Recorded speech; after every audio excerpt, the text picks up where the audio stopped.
21st. Madam Clerk, over to you first for the call to order. Thank you. We are having this meeting virtually. If we experience technical difficulties, such as the public stream is down, we will recess the meeting to address the problem. We will keep council advised and get the meeting back up and running as quickly as possible. I'll now move on to the roll call. Mayor Brown. Mayor Brown. Councillor Carlson. Councillor Carlson did indicate that he may be late. Mayor Crombie. Mayor Crombie. Councillor Demurla. Councillor Demurla. Councillor Dasco. Councillor Dillon. Present. Good morning, or good afternoon. Councillor Downey. Present. Thank you. Councillor Fonseca. Good afternoon, present. Thank you. Councillor Fortini. Good afternoon, I'm here. Thank you. Councillor Groves. Good afternoon, present. Thank you. Councillor Innes. Councillor Innes. Councillor Kovac. I'm here. Good afternoon. Good afternoon. Councillor Mahoney. Good afternoon, present. Thank you. Councillor McFadden. I'm here. Thank you. Thank you. Councillor Medeiros. Here. Thank you. Councillor Paleshi. Present. Good afternoon. Good afternoon. Councillor Parrish. Councillor Parrish. Councillor Raz. Present. Thank you. Councillor Sado. Councillor Sado. Councillor Santos. Present. Thank you. Councillor Sinclair. Here. Thank you. Councillor Starr. Councillor Starr. Mayor Thompson. Present. Thank you. Councillor Vicente. Present. Thank you. We do have quorum. And just to let you know, it's Mayor Brown here as well now. Thank you, Mayor Brown. And Councillor Innes as well. Thank you. Clerk, this is Thank you. Councillor Damerla, just to say I'm present. Thank you.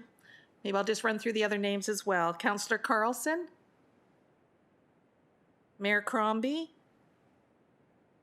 Councillor Dasco. Councillor Parrish. Councillor Sado. Councillor Starr. We have quorum. Thank you. Thank you. That brings us to our Indigenous land acknowledgement. We would like to begin by acknowledging the land on which we gather and which the region of Peel operates is part of the treaty lands and territory of the Mississaugas of the Credit. For thousands of years, Indigenous peoples inhabited and cared for this land. In particular, we acknowledge the territory of the Anishinaabe, Huron-Wendat, Haudenosaunee, and Ojibwe Chippewa peoples, the land that is home to the Métis, and most recently, the territory of the Mississaugas of the Credit First Nation, who are direct descendants of the Mississaugas of the Credit.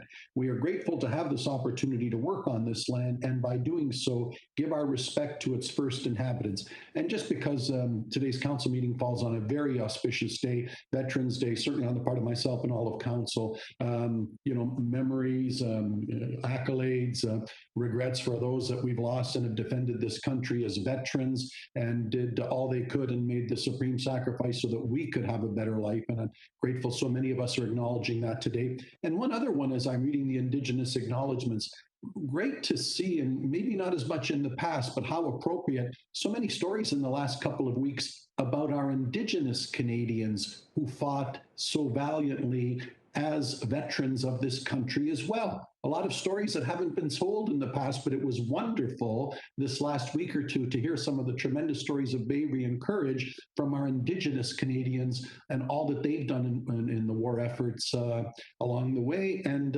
real acts of heroism. So nice to see that we're hearing more of those stories as well. With that, do I have any declarations of conflict of interest? Hearing none, approval of the minutes from October 28th. I see Mayor Thompson and Councillor Raz. Is there any objection to the minutes? Hearing none, I now turn to the approval of the agenda. Madam Clerk, do we have any additional items? Thank you. We do have one additional item, that the agenda for the November 11th, 2021 Regional Council meeting include a delegation from Fatima Farouk regarding a request for replacement of existing private noise walls at various local roads abutting Mayfield Road to be dealt with under delegations item 7.6. And so that's a motion moved by Councillor Fortini, seconded by Councillor Groves. Any objections? I do note that Councillor Parrish did notify me earlier today indicating that she may have an additional item under other business, but I'm unaware of what that item is, and perhaps we'll have the, when she joins the meeting, she can raise it at that time. Any objections? Very good, thank you. And Madam Clerk, I'll have you carry on with the consent agenda. Mr. Chair, I'm on the board to speak to the agenda. My apologies. First to you, Councillor Paleshi. Thank you very much, Mr. Chair. Mr. Chair, I'd like to add a discussion item under new business to discuss Remembrance Day and Regional Council. Very good, thank you. Madam Clerk, duly noted. Thank you. Do I see, Mayor Brown, I think I see your hand up as well.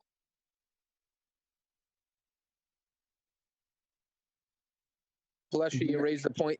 Councillor Paleshi raised the point that I wanted to raise, so I'll speak to his item on the agenda. Very good, thank you. Seeing no others at this time, Madam Clerk, back to you for the consent agenda. Thank you. We have the 6 delegations and then Dr. Lowe's presentation at 8.1. 9.1 is a letter from Christine Elliott, Deputy Premier and Minister of Health, advising of additional one-time funding for the 2021-2022 funding year. On consent. 9.2, letter from Kieran Michael Moore, Chief Medical Officer of Health, Ministry of Health. The letter regarding the public funding and accountability agreement with the Board of Health. On consent. Items number 11.1, the procurement activity report, T2, May 1st to August 31st, 2021. On consent. 11.2, report of the Government Relations Committee held October 21st, 2021. On consent. 11.3, report of the Debt Issuance Committee, meeting held November 4th, 2021.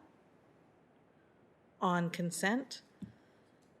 Communications 12.1, letter from Peter Fay, City Clerk, City of Brampton, dated November 4th, 2021, providing a copy of the City of Brampton resolution regarding hospital redevelopment and a special health levy.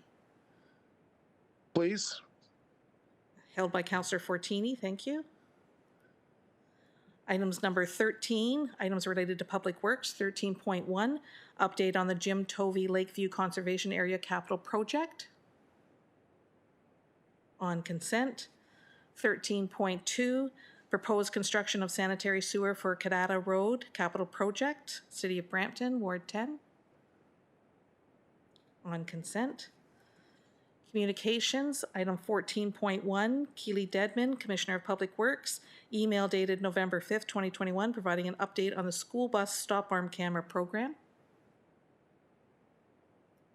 On consent. Hold. Thank you. That item 14.1 held by Councillor Raz.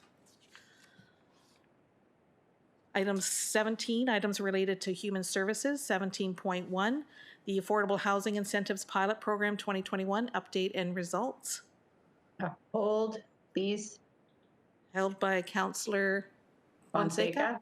Thank you. 17.2, Peel Poverty Reduction Committee 2021 update. On consent, thank you. Item number 18.1, it's a letter from Sonia Pacheco, Legislative Coordinator for City of Brampton. It's dated October 22nd, 2021, providing a copy of the City of Brampton resolution regarding Youth Hub's funding agreement with Peel. Hold, please, and it's in relation to a motion that I'll be moving today, Councillor Medeiros. Thank you. Thank you, Councillor Medeiros. Item number 19.1, It's the report from the clerk regarding the public meeting held on November 4th, 2021 to inform the public and obtain input with respect to the proposed regional official plan amendment. On consent. 21.1 is an oral update, so that will be held. The notices of motions 22.1 to 3 will be held, bylaws, and then we have one in-camera matter, two actually, the closed session report 24.1 on consent, and 24.2, it's an update regarding contract negotiations. And that will go on consent. So we have a motion moved by Councillor McFadden, seconded by Councillor Palleschi, that the matters listed are approved under the consent agenda. Any objections?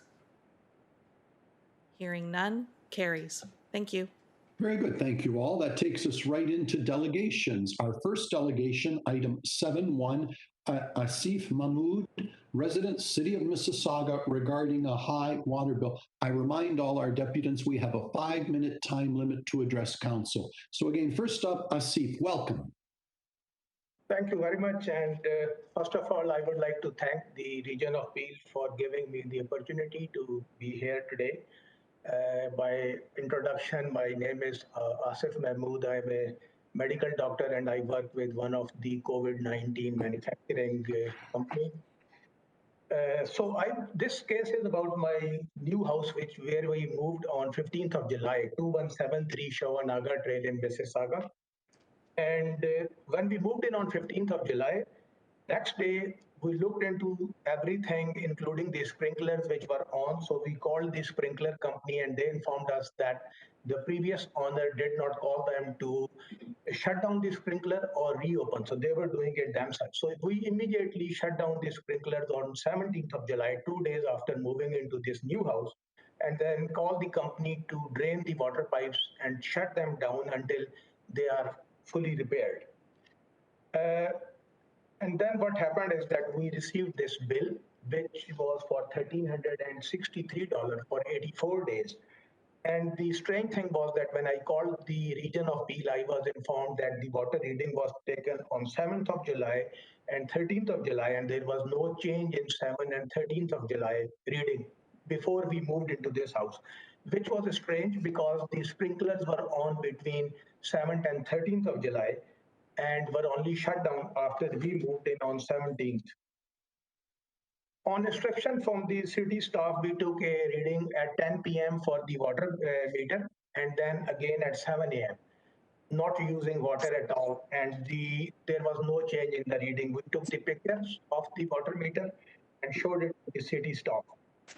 We also have a contract with the Reliance Plumbing. So we called the Reliance company to check if there is any leakage. They checked everything and there was no leakage at all in the house. So I am not sure how come this bill of $1,363 has come to me, whereas previously the sprinklers were on before we moved into this house. We shut them down, and so no idea what is going on. So my request is to consider this, and this bill has obviously two components. One is the usage of water, which is for 824 cents. The other is 520 for the sewer water. And according to the city staff, there is some potential leakage. I don't know. We were not able to find because the meter reading from 10 p.m. to 7 a.m. was same. So this is in brief my case. If you have any question, I am here to answer. Thank you for your presentation. We do have questions. Councillor Mahoney. Thank you, Mr. Chair, and thank you, Mr. Mahmood, for attending today. We haven't had the opportunity to actually meet or speak about this, but it was brought to my attention just prior to the meeting that you are a new resident of Ward 8 in Mississauga, and welcome to Ward 8. Mr. Chair, I'd kind of like to ask staff, or maybe the commissioner, if they could provide some comments to Mr. Mahmood's questions and concerns, and see if we can answer some of his concerns. Thanks, Mr. Chair. Yes, through to staff. Thank you. Through you, Mr. Chair. Staff have been working with Mr. Mahmood on this issue. They have attended the property to determine that there The meter is working correctly. There are no concerns with overcharges related to the meter. Unfortunately, the region does not have a forgiveness policy for leaks at this point in time, or for overcharge or for charges that may have been incurred by previous owners. That is part of the scope of our upcoming financial model that will be in front of council in 2022, though. Thank you. Councillor Mahoney. Thanks, Mr. Chair. And Mr. Mahmood, as the Commissioner has said, we don't currently have a forgiveness policy, but we are working on one moving forward. And again, I'd be more than happy if you want to reach out to me offline and we can perhaps have a discussion on how that's going to work going forward. Like I say, please reach out. Very easy to get a hold of and would like to chat with you. So, Mr. Chair, if there's no other comments from staff, or maybe Mr. Mahmood, if you have any final comments. Councillor Mahoney, before I do, I see Councillor Gurpreet Singh Dillon is on my list. Councillor Dillon, do you have a question at this time? Yes, I do. Please go ahead. I just want to clarify, Mr. Mahmood moved in after the water was used. Is that correct? That's right. We moved on 15th of July and the sprinklers were on before we moved in. And so obviously, either the reading was not taken when the previous owner moved out, and obviously this is correct because even I received the water bill of my previous house where I was living before on Bushland Crescent, and I called the city, I called, how come I'm receiving the bill of that house? So, and to your point, I agree. If there are no rules and regulations, we got all that information. The next question is to Keely. Keely, have you confirmed this? Through the chair, yes, staff did take a reading when the previous owner moved out. So we have readings from the previous owner and then current readings as well. So I'm not sure. This is I've had a conversation regarding something else, and somebody asked me this question today, and I said it's the job of council to find solutions for residents. And in my opinion, we should forgive Mr. Mahmood. And if you've confirmed it, I don't see a reason why we couldn't forgive him of his bill. And Councillor Dillon, I'm going to stop. We're only asking questions at this time. Okay, so I'll ask a question. I'll put in the question form. Can I ask a question to Keely? Please. Keely, do you agree with what I'm about to say, yes or no? If a resident has confirmed that if you've confirmed that a resident did not use the water, he should not pay for it. So I'm not sure if anybody, Councillor Mahoney, anybody's moving a motion, but I think that he should be forgiven. Councillor Dillon, what a very insightful question. It crossed my mind as well. Councillor Mahoney, do you have a suggestion how best to proceed? Yeah, thank you, Mr. Chair. And this is why I'd asked Mr. Mahmood to perhaps meet offline. It's my understanding there was a period of time in between him taking possession of the house that perhaps there could have been some water that had leaked out. So we're not exactly sure how that transpired. So, Councillor, this is why I'm requesting that we take it offline. I know when previous delegations have come forward, we've not forgiven. I think that perhaps there's some more information that can be done. But the challenge with this one is that the house was vacant for a period of time, and not sure, and perhaps Commissioner Dedmon can confirm this, but not sure if that water was leaking when it was not occupied or how that transpired. So I don't believe it's clear cut, but again, as I've mentioned, more than happy to take this offline. Commissioner, Councillor, sorry. I'd like to ask the floor still. Well, I think Chair Unica came to me, and I'd like to ask Commissioner Dedmon for her comments. Thanks. I think I have Chair Nando. I think I have the floor still. I was cut off a couple of times. I think hold on, Councillor Dillon. You've asked your two, Councillor Dillon, order. You've asked your two clarifying questions. You've made your point. I've referred it to the area councillor. I think rightly. Councillor Dillon, can I have order, please? Thank you. You've asked your two questions. I've referred it to the area councillor. I think the suggestion he's made merits another look, which I leave to council to decide. Councillor Mahoney, you still have the floor. May I finish what I was saying, though? No, you've had your two chances. I'm dealing with. I'd hope that with anybody else going forward in today's discussion, You also give them you also make sure that they're asking questions, because you give a lot of leeway to other people. I'm not sure why you're not giving I it would now. answer that by saying I just will trying to also have a address- lot of I respect think for it's an local important councillors issue. as well. Councillor Dillon, thank you. Councillor Mahoney, did you want to conclude your comments, please? I do, and as I did also mention in the beginning, I have not had an opportunity to speak to Mr. Mahmood personally. He's not reached out to me. So I am asking for this issue to go back. I asked Commissioner Dedman for some further comments, but at this stage, Mr. Chair, I'd like to move this goes back to staff. We can have a further discussion, and as I did mention previously, Mr. Mahmood, I would encourage you to reach out directly to me on this issue, as I am your new councillor and your new property that you've moved into. So with that, Mr. Chair, I'm happy to move receipt. And referral back to the councillor and staff. Very good. Madam Clerk, do I need a motion for that, or can we take that as a referral back? A referral motion. Very good. Shall I call the question on the motion, Madam Clerk? Yes, moved by Councillor Mahoney and seconded by Councillor Paleshi. They're referred back to staff. Very good, councillors. And I'll thank you very much, Dr. Mahmood. Thank you very much. And we'll be following up with you and your local councillor. Okay, moving on. 7.2, Sharon Floyd, Executive Director, Embrave Agency to End Violence, regarding the International Day for the Elimination of Violence Against Women, Activism Against Gender-Based Violence, and the Steps to End Violence campaign. Sharon, welcome. Thank you so much. Good afternoon, everyone. As mentioned, I am Sharon Floyd, the Executive Director of Embrave Agency to End Violence, formerly known as Interim Place. Embrave is an anti-violence organization providing shelter, support, counseling, and advocacy for women, two-spirit, genderqueer, trans, and non-binary folks and their children experiencing violence in the region of Peel and beyond. Our organization has provided a broad range of supports to survivors of violence and contributed to thought leadership on the issue of gender-based violence for almost 40 years. Embrave is also the lead agency for the Peel Committee Against Women Abuse, which is a community collaboration of over 25 member organizations in the region of Peel that have made a commitment to ending violence against women. As you all are aware, November is Women Abuse Prevention Month and Awareness Month, and on November 25th, Embrave will be marking the International Day for the Elimination of Violence Against Women, and will be raising awareness of the fact that women and gender diverse people around the world are subject to many forms of violence. As many of you know, violence continues to be the greatest gender inequality rights issue for women and girls around the world. On November 25th, Embrave will be raising a purple Wrapped in Courage flag outside City Hall in Brampton to demonstrate our collective commitment to ending gender-based violence and to ensure survivors know that they are not alone. Please join us on November 25th at Brampton City Hall at 1 p.m. to show your commitment and support to ending gender-based violence in our community. We are hoping for approval from the City of Mississauga to do the same.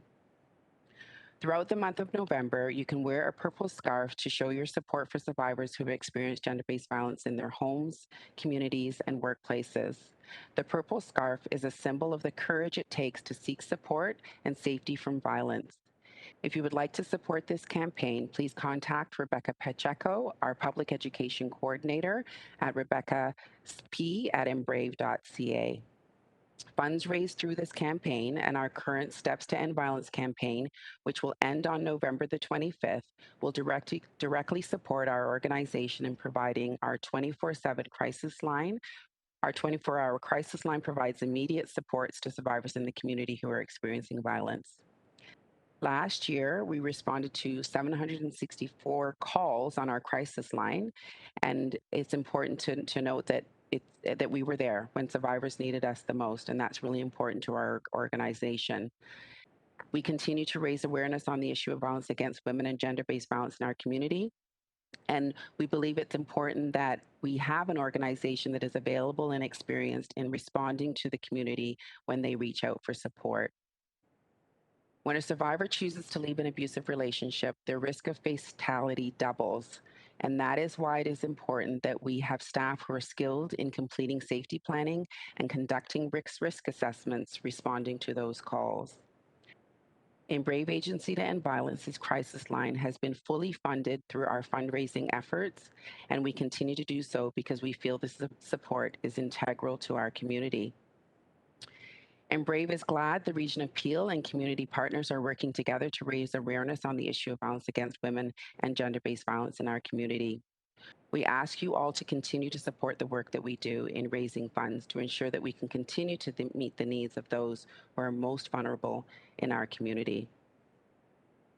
There's one additional piece that I would like to also highlight for you today, and that is that language matters. Many continue to use the term domestic violence, and this term gives the impression that violence is only happening in the home or in the domestic sphere.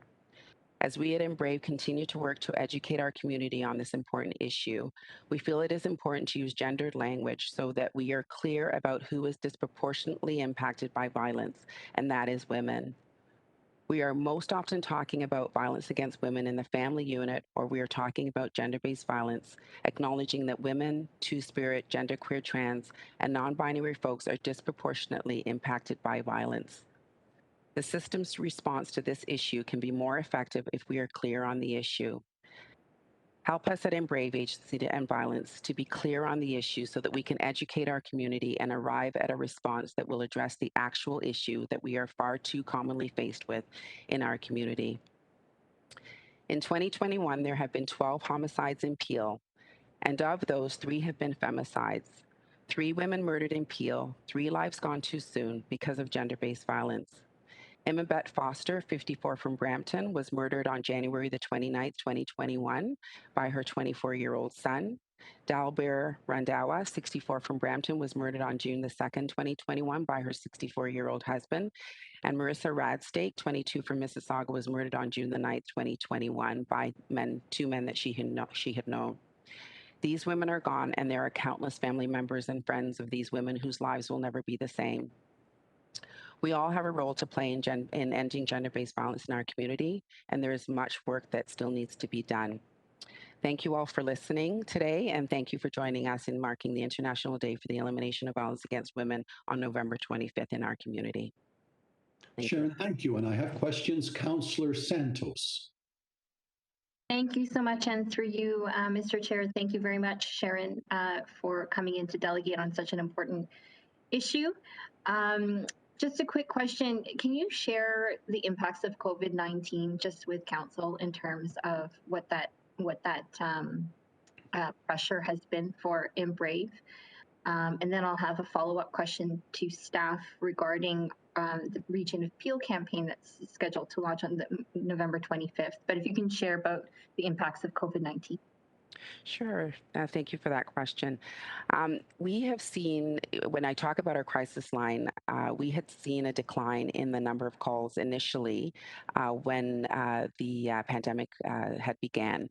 And so that was a concern to us that people were not reaching out. So we appreciated that there was more work that needed to be done to let survivors know that our shelters remained open and fully operational through the pandemic, and we saw then an increase in folks that were responding to the crisis line.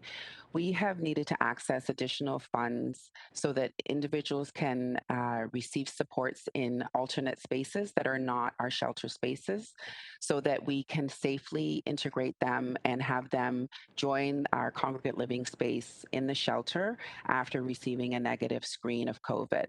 So we have seen a rise in the need to access our supports. We have needed to pivot to providing a lot of virtual supports, which have then increased the need for resources for technological supports and increase in staffing support so that we're able to reach out to those that need us in the community.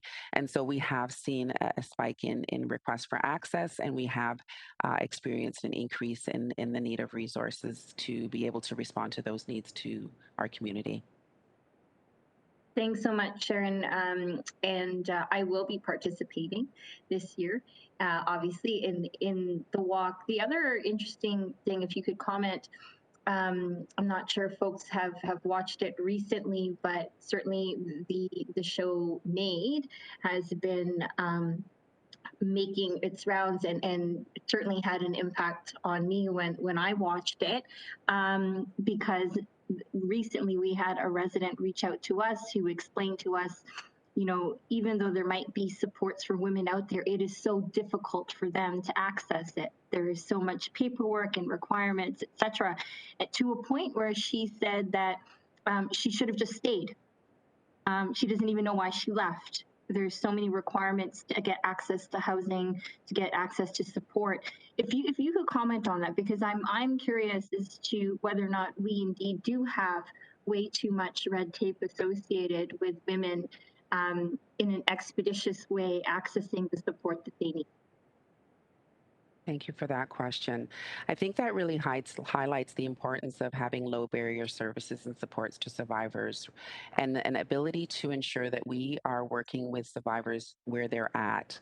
Many survivors who come forward, they want to be in the position to determine what supports they access, when they access those supports, and who they share their information with. We have to remember that that individuals are coming forward and sharing information with folks that they are not familiar with and haven't built a relationship with, that are very personal to them. And so it's important for us to have low barrier supports to survivors, that we're not adding many different steps for them to access supports, and that we are working, we use self-determination, that we have survivors take the lead in terms of the various supports that they access. So if survivors want to come forward and they just want to have a safe space where they can talk about their experience, then I think that's important for us to provide that. If survivors do want to access other systems in terms of helping them to navigate the various things that they need to navigate, like housing, justice supports, and so forth, then I think it's important that they take the lead and that we give them and provide them resources and access to those resources as well.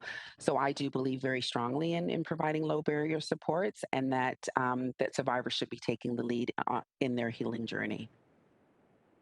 Thank you so much, Sharon. And through you, Mr. Chair, if I could just ask staff to provide us with a quick update regarding our Region of Peel campaign launching on November the 25th. Yes, please, through to staff. Hi, through the chair, it's Nancy. I'm happy to provide an update. A lot of great work is underway right now on the campaign. We have 34 individuals around the table that represent community partners, one of which is Sharon and Embrave, and we're very thankful to have her on board with us. So we are preparing to launch our second annual campaign on November 25th. Just so for council, the campaign is focused on gender-based violence and specifically violence against women. We are working with a consultant to support the communication, and really based on and building upon the work we did last year in 2020. So the focus is going to be on the public, but also on bystanders and supervisors. And the goal this year for the campaign is to start the conversation around family and intimate partner violence, but also the normalization of abuse in our societies. So a lot of work is underway. Packages will be created and sent out to our community partners through communication channels and to council around November 22nd, in time to launch for the 25th. Okay, thank you for that. Moving on with questions, Councillor Raz.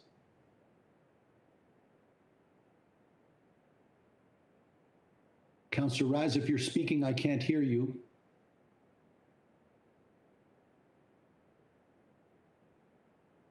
Councillor Raz, if you can hear me, you're up for your question. I think she's having internet problems, Mr. Chair. Okay, Councillor Groves, I thought I saw your hand up, but it may have gone down. Is there any chance, Councillor Groves, you have a question before I go back to Councillor Raz? Thank you, Mr. Chair. I did have some questions, but I think Councillor Santos asked a couple of those questions. But I just, through you, Mr. Chair, to staff, Sharon talked about funding and fundraising. And so I guess I'm just wondering if there's been any conversations with the region about any type of sustainable funding, or how are we participating in any fundraising? I know we're doing the campaign awareness, but has there been any discussion on that? Through to staff.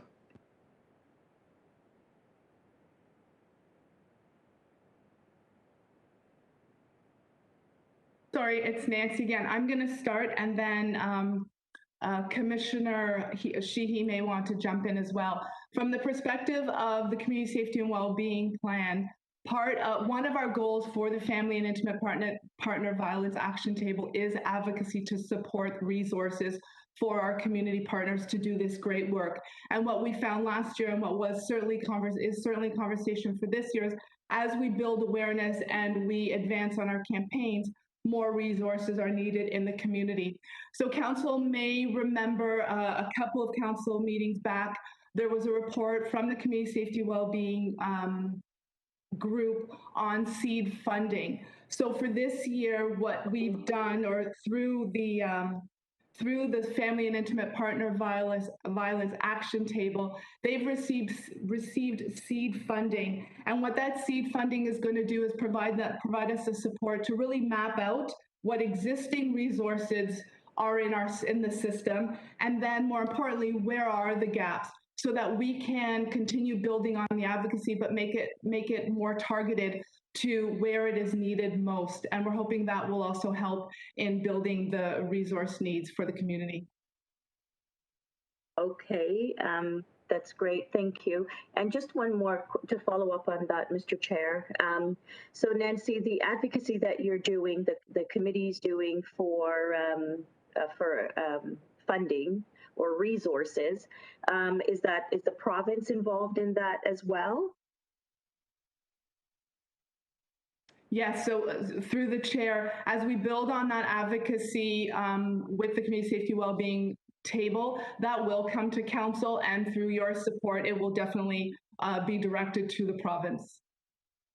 Thank you, and thank you, Nancy. And Mr. Chair, I know when we have our meetings with the MPs and the MPPs, this might be something that we want to put on the agenda at our next meeting. I'm not sure when the next meeting is happening, but I think definitely this is something we should be speaking to them about, because it is an important topic. And listening to Sharon and the homicides, we really don't need to see any more of these homicides and these women dying.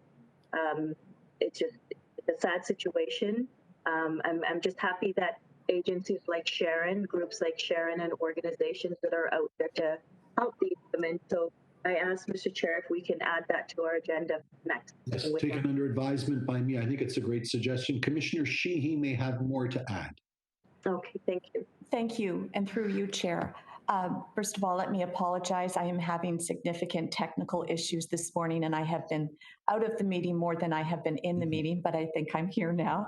I just wanted to provide some clarification that this is not typically a sector that we provide financial or operating support to from a housing perspective, but I did want to emphasize that we do support women that find themselves in this situation through special priority access to the centralized waiting list, and that we are working as we speak on improving coordinated access for all individuals to housing services, so that some of the navigation difficulties that you hear about will be eliminated or at least streamlined. So thank you. Thank you for that. Sorry, thank you for that, Commissioner. And Mr. Chair, I just want to say thank you to staff for all their hard work on these initiatives as well, because I do know that through these committees, the Health and Wellbeing Committee, they are doing a lot of great work. And yes, we're always going to have challenges accessing information, but it's great that it's been brought to our attention. And I know that, as the Commissioner said, they will be working on figuring out how to make it more accessible for people to access the information or the help that they need. So I just want to say thank you to staff as well for all the work that they've been doing, because I do know that they have been working very, very hard on these types of issues. So thank you, Mr. Chair. Thank you. And now reaching out to Councillor Raz, hoping we've reconnected. Councillor Raz. Thank you very much, Mr. Chair. Like Janice, I'm having some wild technical issues today. Thank you very much, Sharon, for coming. We do really appreciate you providing an update. I'm a big supporter of MBrave. We were recently at one of the first events during, while we're in this COVID period, and it was so nice to see everybody in person and the huge outpouring of support within the community for MBrave. So congratulations on that. I'll certainly be reaching out on the purple scarves. A few years ago, I gave purple scarves to everybody at Regional Council, and that was on behalf of ARMA at the time. I think what's very telling, one of the stats that you referred to is that you fielded 764 calls. And I think, those are a lot of calls, but what about the number of calls that weren't made, and what we can do to support those women and empower them to make those calls when they need it most? And I know it's more of a rhetorical question at this point, but your team of staff and volunteers are doing remarkable work. Keep it up, and we're happy to support any way we can. Thank you, Mr. Chair. Thank you very much. With that, Councillor Raz and Councillor Groves, a mover C to the delegate. Anybody opposed? That is carried. Thank you very much for your presentation today, Sharon. Okay, moving on, I'm on to Delegate 7.3, Kanwardeep Singh Johar, resident of Peel, regarding the COVID-19 mask mandate. Kanwardeep, please proceed.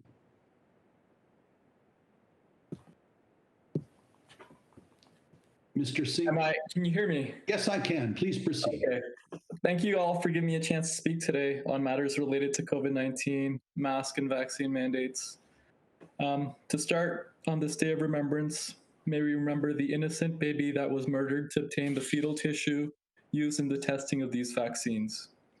May we remember that when we take these medical experiments, the likes of which we've never seen before, we become party to murder. May we remember that breath is fundamental to life. It is life. And that anyone that mandates inhibited breathing through masking our breathing holes is mandating our very death. Put a mask on a 2-year-old and their instinctual response is to get that thing off their face. We could learn much from this. May we remember the brave souls such as Julie Ponesse, Rick Nichols, Mark Trozzi, and many, many others who sacrificed their livelihoods to stay true to themselves and speak their truth.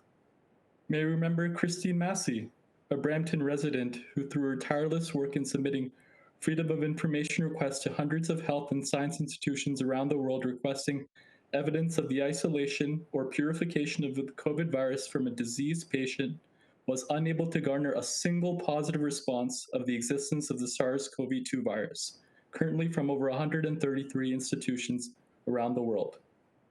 May we remember the medical rape that I was subject to when my consent to being medicated was taken from me by the Consent and Capacity Board of Ontario last year while I spent 2 months committed to a mental institution and was forced to take a cocktail of soul-destroying psychiatric drugs. When you're a sensitive being, you can feel a deadening of your spirit through most pharmaceutical medicines. Side effects are nothing more than the calculus of harm and death that goes into the research, testing, and production of most Western medicine. And now I ask you, how many boosters are you prepared to take? If these experiments work, why the boosters? How much further will you dampen the aliveness of your already perfect, glorious, autonomous, and sovereign human vessel? And what if, as it was written in Revelation, that this medical experiment is indeed the mark of the beast? Will you support your brothers and sisters who reject this mark, this medical experiment, when they are prohibited from all buying and selling? In some cases, we are already being prohibited from working. We are being prohibited from celebrating funerals and weddings. We are being prohibited from visiting the weak and infirm. We are being prohibited from free movement. Fundamental human rights, rights that trump any man-made policies. In these times, the truth is that we need each other. Lonely old vaccinated ladies in long-term care homes need more than ever the sloppy wet germs of strange and exotic unvaccinated dancing monkeys to perk them up from the sameness of an overly sterilized and sanitized environment. The same goes for those infirm in hospitals. Last year's first responder heroes who don't comply with vaccine mandates are this year's zeros. Evidence again that there is no genuine pandemic. We could also learn valuable lessons from gay people and little kids who seem perpetually jolly. Perhaps their secret is they both share a penchant to explore every orifice, every crevice of their environment and each other. Instead of being germophobic, they are extremely germ-loving, realizing that connection and curiosity are at the height of optimal living. Please, I implore you, don't project your desire for safety and control onto your innocent kids and vaccinate them with experiments that were derived from murder. As Rudolf Steiner so aptly said, this is an attempt to eliminate the soul and conscience with medicine. Finally, apart from encouraging known approaches to improving health, such as eating living foods, getting lots of sunshine, fresh air, and plenty of hugs and cuddles, the quickest path to balance is to remove all mask and vaccine mandates. And my sincere hope is that the constituents here in a position of authority would move swiftly on both these two fronts.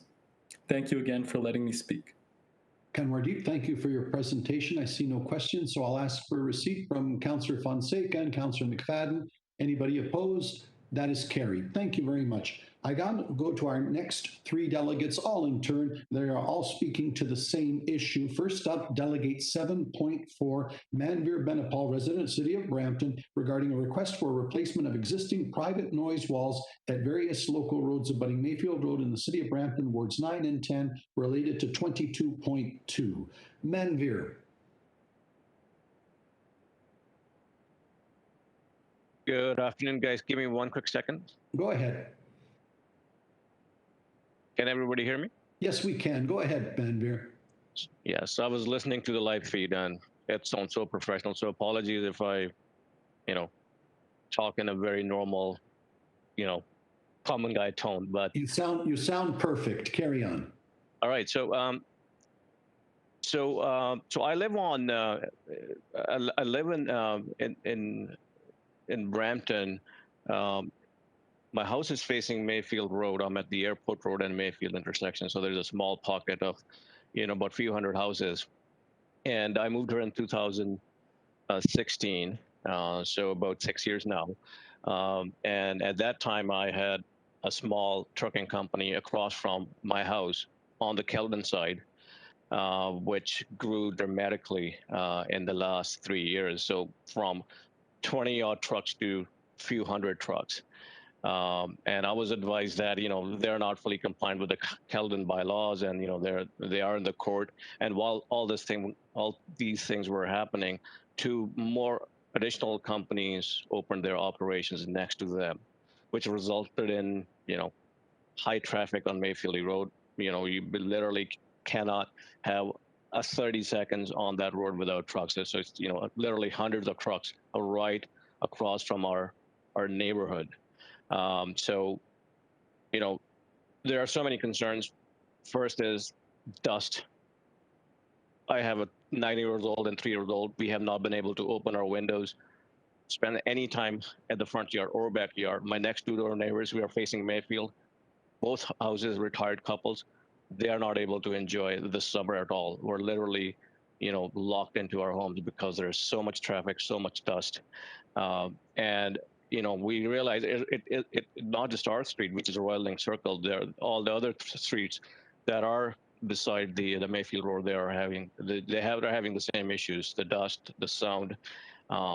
Really concerned about the soil contamination. You can imagine, you have 400 or 500 trucks parked right across from your neighborhood. So we're looking at different ways to tackle the situation. Obviously, the matter is in the court, but in the meantime, Brampton Council has offered help. One of the help that was offered by the council is to install a tall sound barrier wall, which will help us from the noise pollution, and also just to a certain degree the dust as well. So we have engaged MPP as well. So they reached out to the Ministry of Environment to do the assessment on the air pollution, the noise pollution, and the soil contamination. We're waiting for any update from those guys. But for now, we believe if we can have like a sound barrier wall across Mayfield on our end, and tall trees. So because we have the 3 of our homes, we're facing Mayfield, so we don't want to be locked in with a big wall in front of us. So we were hoping if we can have some trees on our end, so it doesn't really ruin the view of the street, but at the same time help us with the noise and dust. So I'll stop right there. I'll see if anybody has any questions. This is my first time showing up in a meeting like this.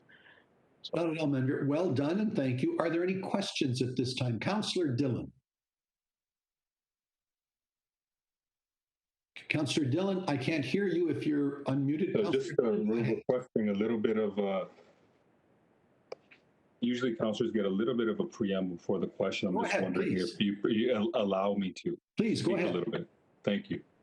So I've had an opportunity to visit some of the residents and hear some of their concerns. and a lot of what the resident is saying, and the next resident will be, I'm assuming he'll be getting into some of the same issues. But I really kind of want, Manveer, if you can talk about some of the health issues and some of the issues in not being able to, the environmental issues and some of the issues surrounding you guys not being able to use your background. If you can kind of just get into that a little bit, if you're able to. Manveer, go ahead. Thank you. Yeah, there are at least 3 or 4 residents who said they're having skin issues because you're stuck in a conditioned area. You're not able to spend any time outside. You can imagine with a 3-year-old and a 9-year-old, they cannot play in our front yard or backyard. I can wash my car and the entire front yard, and within an hour you will see it will look like this car has not been cleaned in months. That's how bad the situation is. From a noise standpoint, because it's a regional road, the traffic is already increasing because of its connection between 410 and 400. It connects east and west, and all these trucking companies. The sound is so loud you cannot sleep at night. And the mental illness, like you go to these community meetings and you can see the stress and the emotions in everybody's face. Everybody's just angry that this thing has been going on and it gone out of control. And Caledon, I don't know how they approved this zoning right across from a developed neighborhood, which is already developed, and let them operate for so long.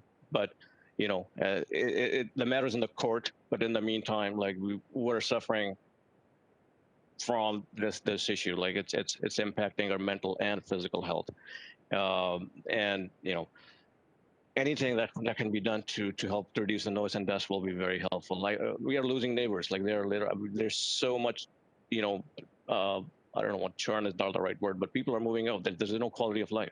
There's no quality of life. You cannot stand in front of my house for 5 minutes. It's just so bad, and we're breathing that air.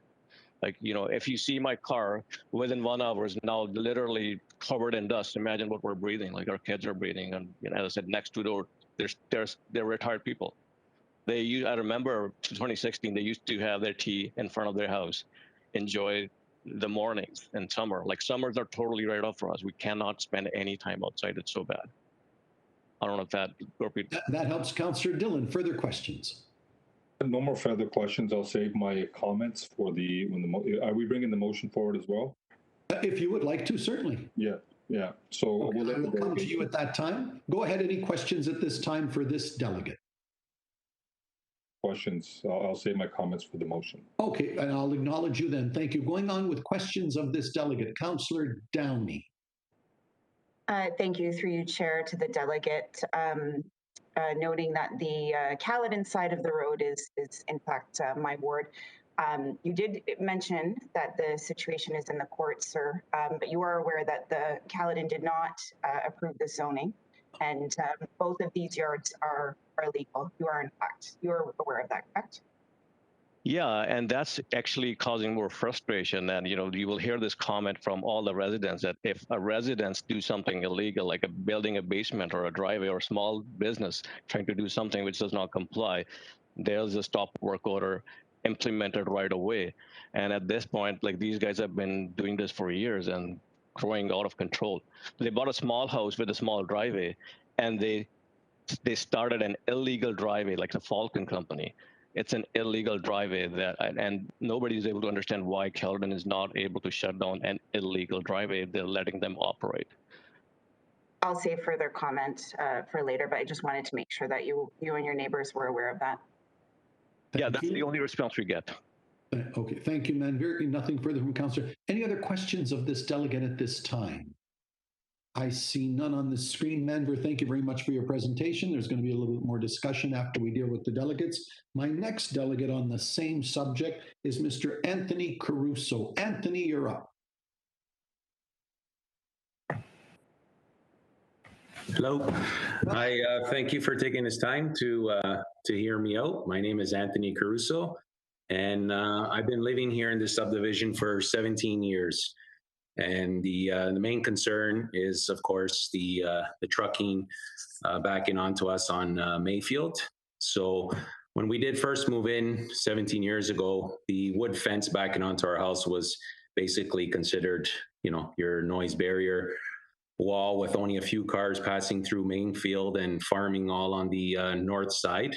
But as time goes on and going east and west now, like Manveer was mentioning, with the over 200 illegal trucking companies that are opening up on the Caledon side, and the trucks driving up and down on Mayfield going east and west because there's no other alternative to get to the 410 since Castlemore doesn't allow any trucks. They're all coming onto Mayfield.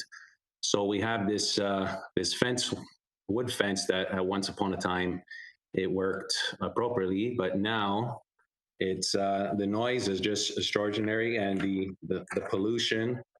So I sent in a few forms here. I'm not sure if they downloaded it up there, if you guys can see it. So what I did is I just did some examples of a noise regulation in decimals. So I got the device to read the sound of vehicles. So the decimals on a normal sound in a quiet room would read 40 decimals. So now if you turn to the second slide page, you'll see a diesel truck traveling at 50 kilometers an hour, which on Mayfield, it's 60 kilometers an hour. You're at over 85 decimals. So at 60 kilometers, you're looking at over 90 to 100 decimals. If I go stand in my backyard right now, on average, with the trucks driving by, I'm going to get a reading between 80 and 90 decimals on an average day. And as you see right here, it shows quiet on average should be 40 decimals. Certain areas in Toronto, like on this handout that I showed here, they have certain restrictions that cannot exceed a certain decimals between 11 p.m. 7 a.m. Here, we don't have any of that. Mayfield is 24/7. The trucking company behind there, they run a mechanic shop from there too. They have the Torx working, taking the tires off the trucks 24/7, 7 days a week. And it's just continuously going on there. Furthermore, it's just going to get worse because in the next 2 years, Mayfield is going to be expanded to another 2 lanes or 4 lanes. So this is why the reason why we're asking to start with the trees and the noise barrier wall is a start, because like Manveer was saying, we can't even just be in our backyard on a normal given weekend because these trucks run 24/7 and have people over your house in your backyard without listening to these trucks honking, with that illegal trucking company making the left and right hand turns into their property where they created a driveway where, again, like the councillor Downey, I think, said that they don't have any permits. So they created a new entrance for these trucks coming onto Mayfield, which is 1 lane going east and west. Now you have trucks coming out, a tractor trailer, trying to make a wide left turn onto Mayfield, stopping all the traffic. And you just hear the cars honking. And at one point, actually, they did try to put some pylons on the shoulder to avoid the cars from passing and honking. And now they took it off, I guess, because going into the winter, it's really dangerous.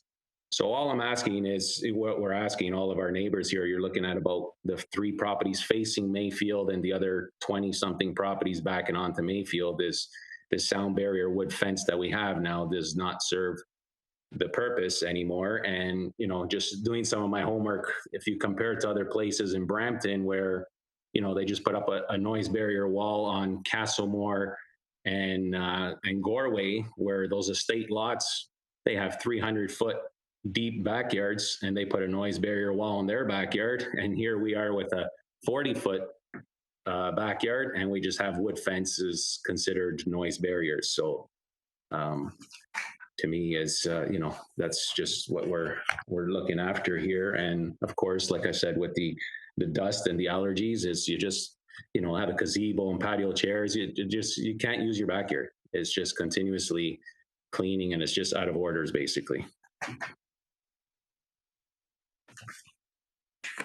So Anthony, if that concludes your presentation, I'll say thank you. I Don't see any questioners at this time, so I'll ask Councillor Dillon and Councillor Fonseca to move receipt. Anybody opposed? That is carried. Thank you. And moving on to our final delegate on this subject, Ms. Fatima Farouk. Fatima, are you there? Please go ahead. Yes, thank you, Mr. Chair, for allowing me this opportunity to speak here today. I'm going to keep things pretty short because Manveer and Anthony sort of gave quite a great summary of what's been happening. So I took residence on Carmel Crescent about 2 years ago, and we have a lovely backyard, and my family and I like to spend time there. Being a student, everything had to be virtual, and we're still virtual right now. But it's been very difficult to work, to study, because I have developed asthma, and it's been harder to breathe ever since I came here. So our residents, we do not face Mayfield Road, but our backyard faces the road, and the lots that have all of these trucks are sort of right behind our house. So the noise pollution is also really great. My family and I would spend time in the backyard, and then companies in the back that have their lots in Caledon decided to expand, and now there are hundreds of trucks parked there. And now we can't sit outside without, being interrupted every few seconds by trucks, by honking. It's very difficult, even at nighttime. They're very active. They have huge floodlights. And I cannot imagine the difficulty that people like Manveer must face, because their houses are facing the lot, the huge floodlights. And it can be very debilitating regarding in terms of like your physical health and also your mental health. And so, my backyard used to be a place where I could peacefully speak with my family and just relax, but I cannot do that anymore. And so oftentimes I'm just confined in my room. At times I can't even open my window because, the dust, the dirt, it really aggravates the symptoms I have regarding, my respiratory sort of illness. So no further comments, but really, I think having that noise barrier wall would be great. Having trees as well would have an immense sort of impact on our well-being, and especially for people whose houses are facing Mayfield Road, these lots. It would be great to have trees rather than like a large wall, which can increase that feeling of confinement. So no further comments, and that is pretty much it from me. Fatima, thank you. I may have questions at this time. Councillor Groves. Thank you, Mr. Chair. And I just wanted to, and I don't know if Councillor Downey had said this earlier, but we do, the town of Caledon, and I wanted to assure all three of you and the other residents there, we know that there are many illegal trucking yards in Caledon, and we are trying to deal with them. We do have a task force that we've put together. We've spent a lot of money in our budget to put this task force together to address the issue, but there are so many. And it's just right now we're doing everything we can to deal with it. And I certainly understand where you're coming from with this, because I have the same thing in my ward as well. And the town, we've stepped up and we've put in a noise. We're actually in the process right now building that wall, because we rerouted trucks along a local road in our community. So our residents there had the same concerns. And I just wanted to assure you that we here in Caledon, we understand, we get it, and we are working on trying to get this under control. And I know that we've got some of these in court right now, and so we hope that we can work through that process fairly quickly, but the courts take a long time. Thank you, Mr. Chair. Councillor Groves, thank you. If there are no other questioners, receipt moved by Councillor Groves, seconded by Councillor Dillon. That is carried. Thank you. That ends my list of deputants. And so, Councillor Dillon, over to you. And Councillor Dillon, perhaps at this time you'd like to bring forward item 22.2, the motion you have on your agenda. Councillor Dillon. Appreciate that, Mr. Chair. So I just kind of so we'll bring the motion forward. I kind of want to give some further context to the issue and what has happened thus far. Yes, please speak to your motion. Go ahead. Yeah, Mayor Brown, myself, Councillor Singh, have held up to this point 3 meetings with the residents. We had one actually as recently as Tuesday. And in the discussions we've had, the residents were pretty frustrated, upset And I guess one of the issues that we face as on Brampton Council is that it's many jurisdictions involved in this issue. And so we've, I appreciate Councillor Downey and Caledon staff working with us and the regional staff as well. We had a meeting with all three governments. What we're really looking for now is some type of assistance from the region to help with the noise. And so the motion is requesting that. If there's any questions of clarification or any other questions that council has, definitely I hope we can address those to our staff as well. An update, there's 3 properties that are adjacent to this section where the residents live.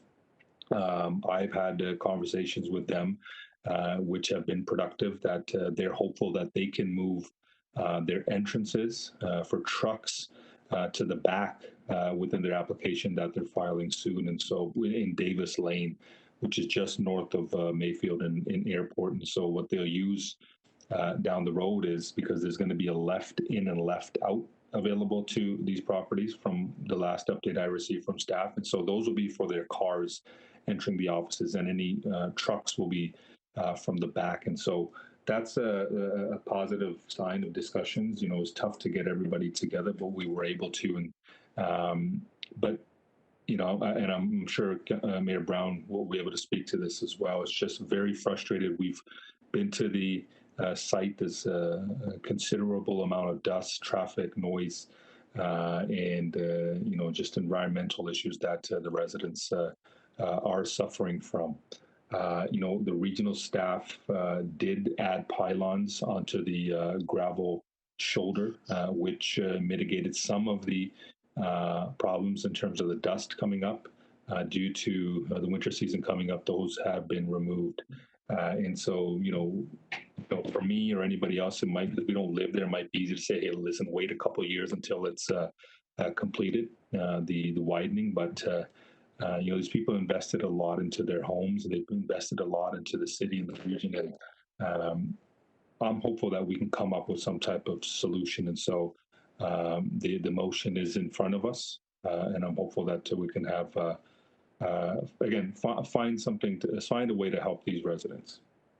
Thank you, Councillor Dillon. And I do have the motion before me. It has been duly seconded by Mayor Brown, so it'll be the matter that we speak to. But I think given the significance and having, 7 speakers on my board, I want to give the benefit of those that are watching virtually to be clear on what is before us. So I'm going to read, it's a brief motion, but I think it should be read. So moved by Councillor Dillon, seconded by Mayor Brown. Whereas the request has been received by several Brampton residents for the replacement of existing privately owned noise walls abutting Mayfield Road that protect backyards of properties along various local roads, including Royal Link Circle, Carmel Crescent, Citadel Crescent, Maisonneuve Boulevard, and Laurentide Crescent. And whereas these private noise walls qualify for replacement as part of the Region of Peel's Private Noise Wall Conversion Program, which was endorsed by Council under Resolution 2015-663 to convert private noise walls backing or siding onto regional roads. And whereas residents have expressed their frustration regarding noise levels, which has limited the use of outdoor living areas, therefore be it resolved that Regional Council support the replacement of these noise wall sections with an overall length of approximately 562 meters for the following 34 properties with backyards or front yards facing backing or siding onto Mayfield Road, including some areas where a noise wall does not currently exist. Subject properties being 5 properties on Royal Link Circle, 25, 27, 29, 42, 56. 7 properties on Carmel Crescent, 32, 30, 34, 36, 38, 40, 42. 7 properties on Citadel Crescent, 28, 30, 32, 34, 36, 38, 40. 1 property on Maisonneuve Boulevard, number 2. 14 properties on Laurentide Crescent, 32, 34, 36, 38, 40, 42, 44, 46, 48, 50, 52, 54, 56, 58. And further, that the replacement of the noise walls at the 34 locations noted above be added to the 2022 capital budget as an addition to the existing private noise wall conversions program. Councillors and the public, that's the motion before me. My list of speakers is Raz, Groves, Sato, Downey, Mahoney, Mayor Brown, Councillor DeMerla. Councillor Raz. Thank you very much, Mr. Chair. Thank you to the movers of the motion. I guess there's a few questions here. There was a number of concerns raised on health concerns. A noise wall will not address those health concerns. And I guess this is a question to staff. What, if this is going to be included in the 2022 budget, what gets bumped? How much is it? And should we not refer this motion back to staff to get a corporate report, because we're going into budget in a week and a half. So I would like to know what we're dealing with and what we only have so many funds that we're going to be requesting and what this equates to from a monetary perspective. Number two, I think there's an opportunity in this motion to very strongly condemn the operations of this illegal truck yard, and that should be included in the motion. And if you're not getting the support that you need from a prosecution's perspective, if it's illegal operations, what are we doing to address that with the province? So I think there should be a much more vocal response to the illegal operations as well, and whether it's Brampton, Caledon, and the region of Peel, doing a separate motion condemning those actions or what have you. I'll leave that to the people responsible, but I think very publicly we should condemn that. So I'm just wondering if maybe staff can address the issue with respect to the budget and where the other projects fall. Thank you, Councillor. Before I go to staff, two very clear points that you've asked that I'm going to take in turn with staff. The first is clearly, where is this in a budget process? What amount of money are we looking at? What would get bumped, et cetera, et cetera.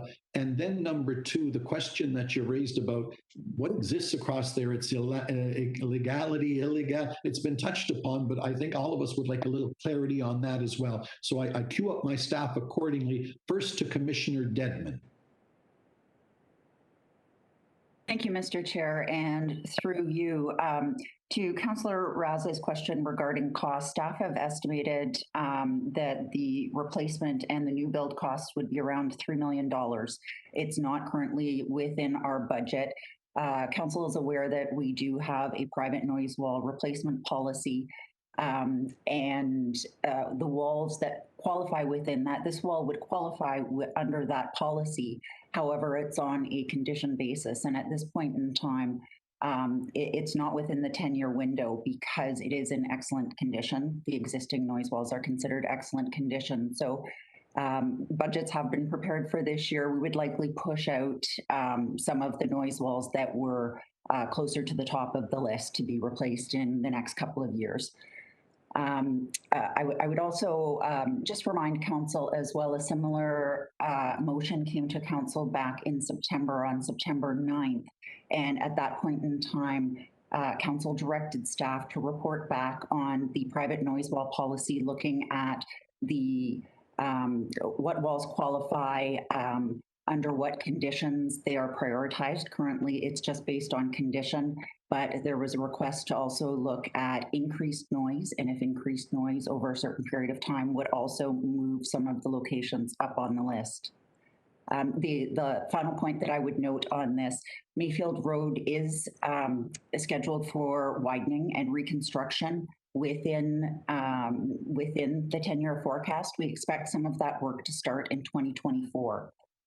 So even if this noise wall, new noise walls were to be put in our budgets for 2022, we haven't completed that detailed design work yet. And so we'd want to be very careful that we don't impact some of that future work, that we don't put the noise walls in a place where they would be disturbed, or even vegetation for that matter. Last point that maybe I'll just bring up, we certainly sympathize with the residents in this area, and staff have been working to find some interim solutions, whether it's working with the trucking company owners to implement some solutions that would reduce the noise and the vibration and the dust, and also doing some crack sealing along Mayfield Road to try and reduce the amount of dust as well. I'll stop there. Thank you, Mr. Chair. Thank you. And I see Solicitor Kaza on my list. Perhaps she can speak to the second point Councillor Raz raised about the state of affairs across the road, legality process, or whatever else you wish to speak to. Solicitor Kaza. Thank you very much, Chair Nika. I did want to speak to that point, and I just wanted to make the point that, yes, the issue of the legality of the operations is currently before the courts. It's pending, and there isn't an outcome yet. So while there are concerns that the operations may be illegal, the court hasn't determined that yet. So the issue of the legality is still pending, and we don't have that determination from the courts yet. I just wanted to make that clear. Thank you. Councillor Raz, anything further? I was just wondering what is that area zoned for, and if it is it light industrial? Will it continue to be industrial? If it gets, is this just a temporary issue that can be resolved through the courts or through as growth happens, that there's going to be a higher level of use there? I don't know if anybody can answer that from the region. I can speak to that. I don't know in terms of the zoning and I don't have a lot of the details. Actually, the town would have greater details on that. But what I do know is that the concern is whether the use of the property is consistent with the current zoning bylaw, and the town takes a position that it's not, and the operator takes a position that it is. So that's the issue before the courts currently. Okay, might I make another friendly amendment that, number one, that this get referred back to staff and to see if it is all possible to work within the 2022 budget. I don't know, it's $3 million. We have a lot of asks lately. And I guess that I'll listen to the others speak, but I just have some concerns. And certainly from a tree planting perspective, I don't think there's anything preventing the current owners from planting private trees on their private property at this point. And that would strongly be encouraged to help not only clean the air, but help mitigate the noise issues. Thank you, Mr. Chair. Yeah, thank you. And I appreciate your wanting to speak to referral. I've allowed you to speak, and I just hope the mover and the seconder are cognizant of that sentiment that it might go back for more data. But I do want to hear what everyone else has to say that have been waiting patiently. Councillor Groves. Thank you, Mr. Chair, and through you, speaking to the motion, I do support this motion. It was my motion that was brought forward in September that the commissioner referred to, and that it got referred back to staff for, I guess, a more wholesome look at the noise walls within the region. And we did have a lot of conversation and discussion around that motion, talking about who gets bumped and what have you, and where the priorities are. So as I said earlier, I certainly understand where these residents are coming from, because the motion that I brought forward, my residents there, they are dealing with the train. We widened Coleraine. We added Coleraine as a truck route. We've been pushing out more trucks on that road. And I guess maybe just to address the health piece of it, some of the impacts that these walls are having on people's health. People can't sleep.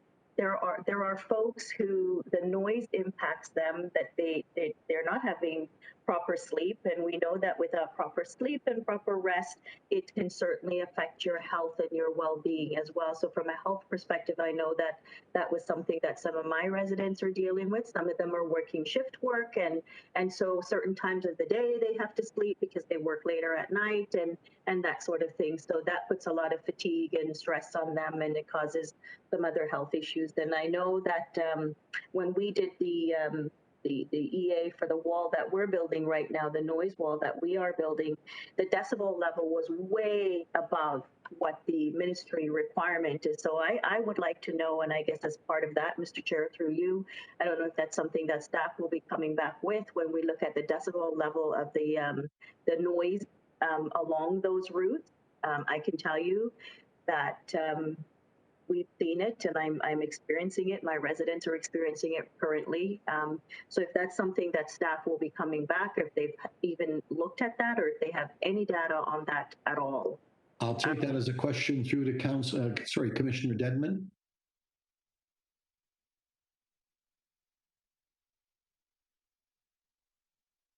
Keely, if you can hear me, you've heard the question. Are we considering the points that the councillor made about revamping policies relative to decibels? It did come up at one of the previous meetings, I recall, as well. Commissioner?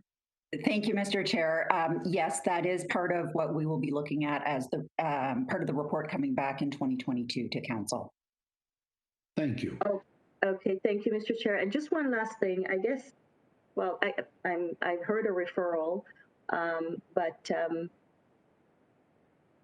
and I know my motion got referred, so I would like to have those conversations as well. And I guess it'll all come back at some point in time, including the noise wall that I had proposed for my residents here off of Coleraine. And that's it for me now, for now, Mr. Chair. Thank you. Thank you. Councillor Sato.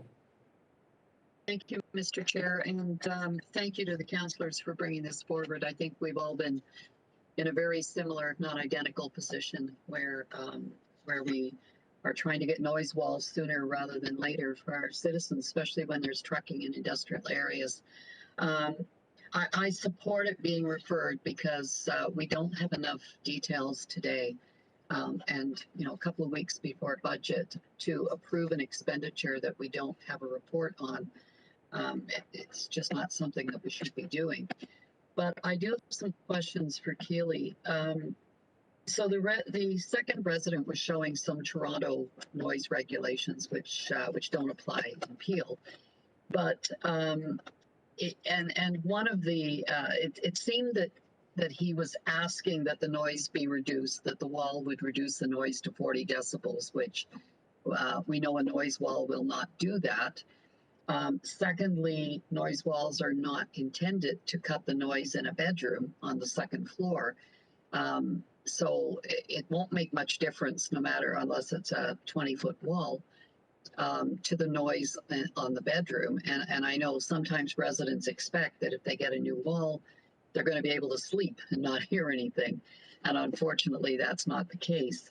But does the wall that's there today meet the region of Peel's decibel criteria? Through the chair to you, Councillor Sato, staff have not measured the decibels at this point in time. That's usually something that is done at the point in time when we are doing the replacement itself. Because the replacement program is just based on condition, we don't do those measurements at this point in time. But I would concur with your statements that the noise walls that are constructed are intended to protect amenity areas, typically backyard amenity areas, not second floor. They will not necessarily help with noise with light or with dust that some of the residents are experiencing. So could I ask that as we refer this back for the report, because this is not in the 10-year capital plan for noise wall replacements, and I concur with Councillor Raz that we would need to know how that would impact those that are in condition that do need replaced and where they are, because some of us might be interested in that, and so would our residents. But even if we were to decide to increase that budget to add, I mean, right now that makes two. There's the one that Councillor Groves brought forward and this one, and I'm sure before we deal with budget, there'll probably be a few more coming forward. Can we have staff go and do some decibel testing? I know we've done that in Mississauga in a few that I've had requests for. I've had staff go out and pick a couple of backyards and do the testing, so that when you bring forward the report at budget time, which I assume is when it'll come, then at least we will know where these new requests fall in at least noise criteria, even if they don't fall within condition criteria. So is that doable over the next couple of weeks?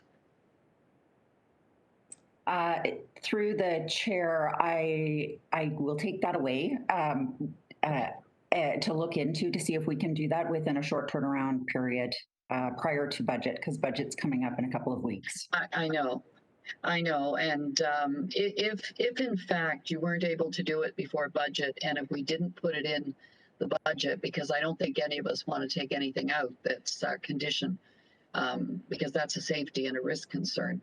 But if we weren't able to deal with it in budget, could I ask if there would be funding in contingency that could be used for these if we dealt with them after budget time?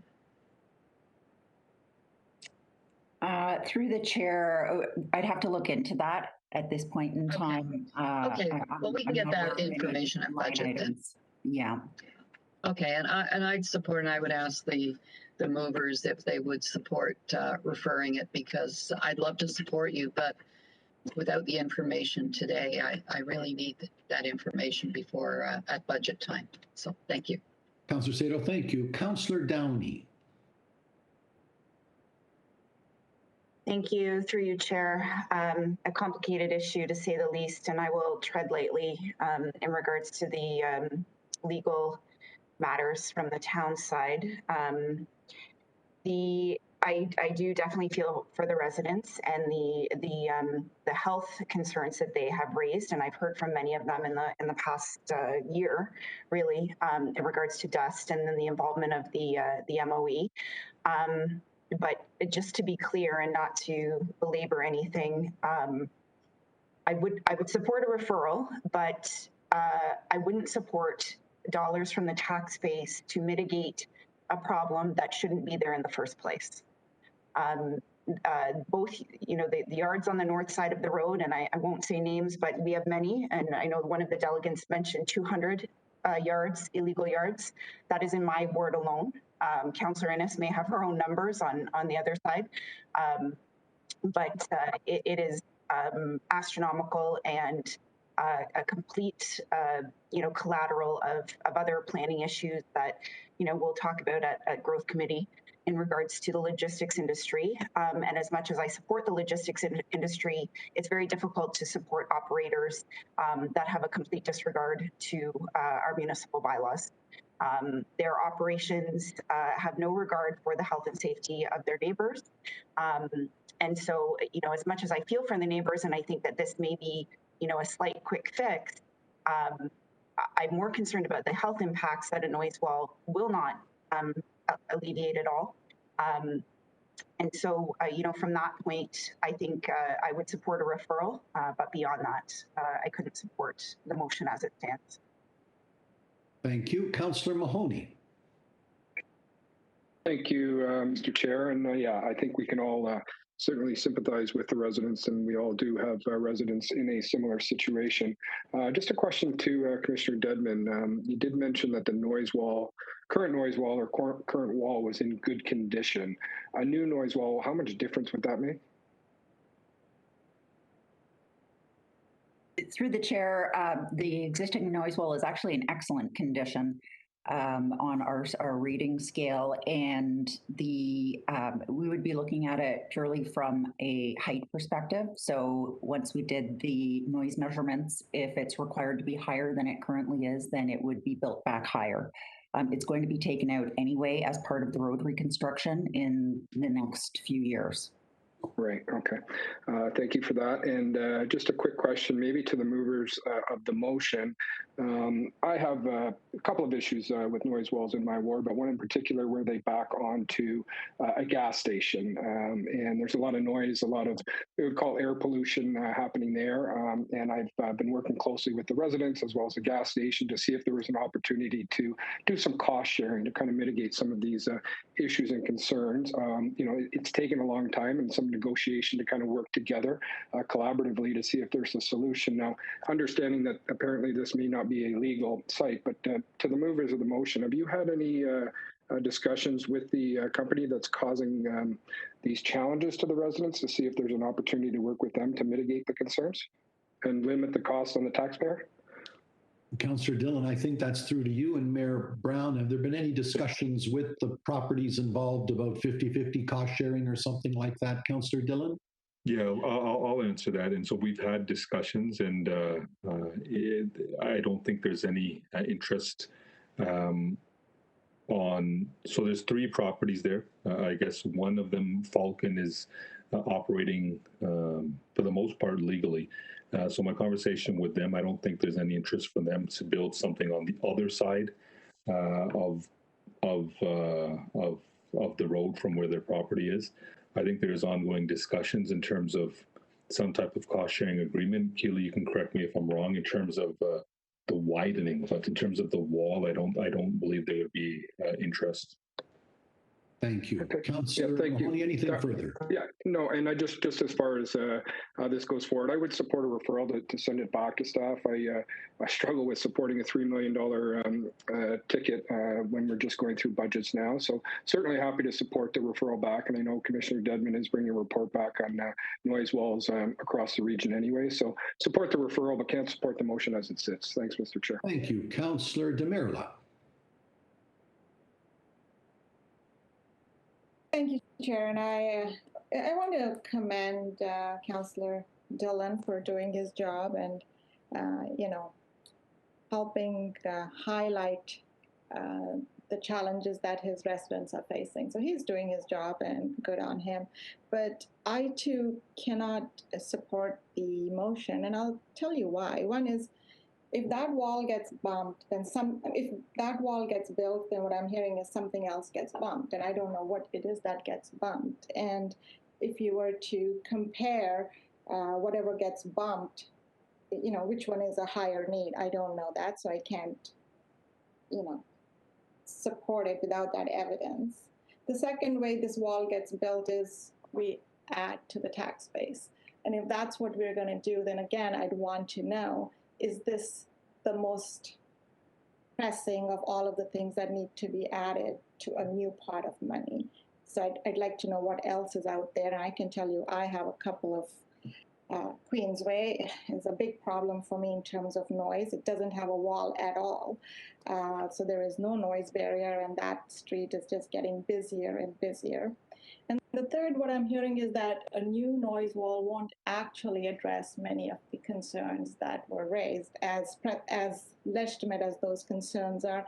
And I also thought I heard Commissioner Dedman say that this existing wall is going to be taken out in a few years for road construction. I don't know, did I get that correctly? Because if I did, then it would be spending $3 million in 2022 only to remove that entire wall in 2025 or 2026. So that makes no sense at all. I wouldn't be able to support that in any event.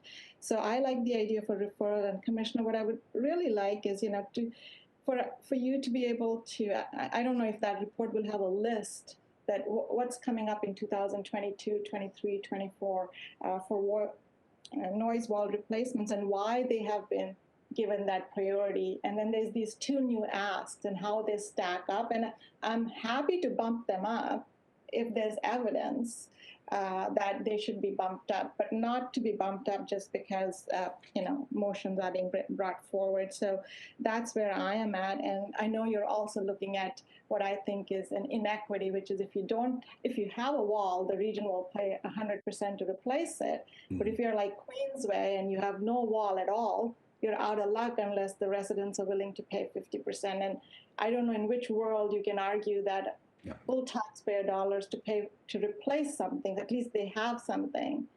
But if you don't have anything, then you're pretty much out of luck. So we need to address that as well going forward. So I will also be supporting a referral, but cannot support this motion, although I certainly understand where the councillor is coming from, and he is just doing his job as he should be. Thank you. Councillor Demirla, thank you. Councillor Dillon. I'm not sure if Mayor Brown was before me, but I'll just add some I guess final comments, and I appreciate the conversation and some of the comments from council members. Just to Councillor Raz's point, noise is just one of the many issues here, and we strongly feel that the noise wall will be able to resolve the noise itself. And across the street, you'd ask what the zoning is. Across the street, Falcon is legal. The trucking, there's two other adjacent properties who they're going to be coming together to put forth an application. And, the wall itself, I know Keely had mentioned it's in good shape physically, but I'm not sure if it was built to withstand the evolution of this area and all the traffic that we have seen. Anthony mentioned that it gets up to 80 decibels, and to this date, it's my 8th year now as a councillor, I've not had this much I guess you could say, frustration from this many residents, and I had a chance to go down there and experience it myself. It really is, it's not the best experience to live there at this point in time. So I'm hoping, and Keely, even do you think that, just to Councillor DeMirlo's point, if a noise wall to be built now, I'm looking at the detailed design work to be based around that, and so that there's no need to remove it now. We add it in now, we work around that. Can you comment on that? Sure, Councillor, through the chair.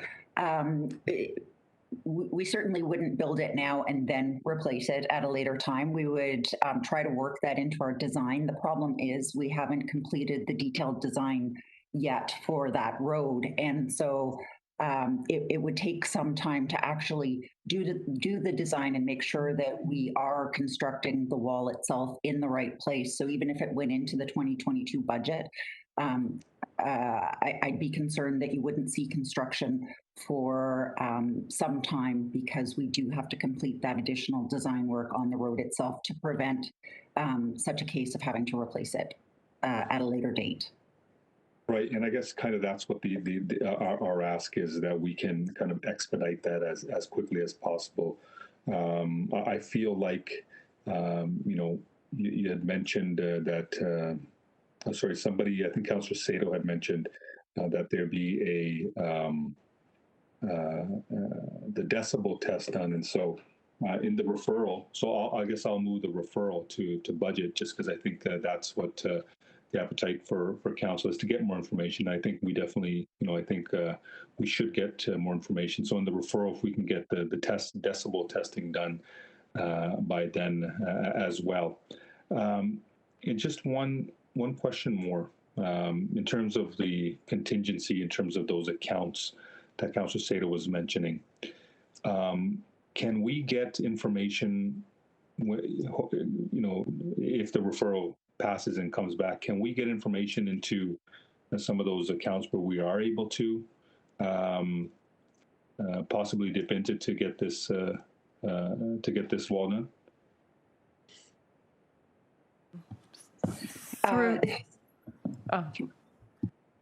Yes, maybe that's more. Please, yep.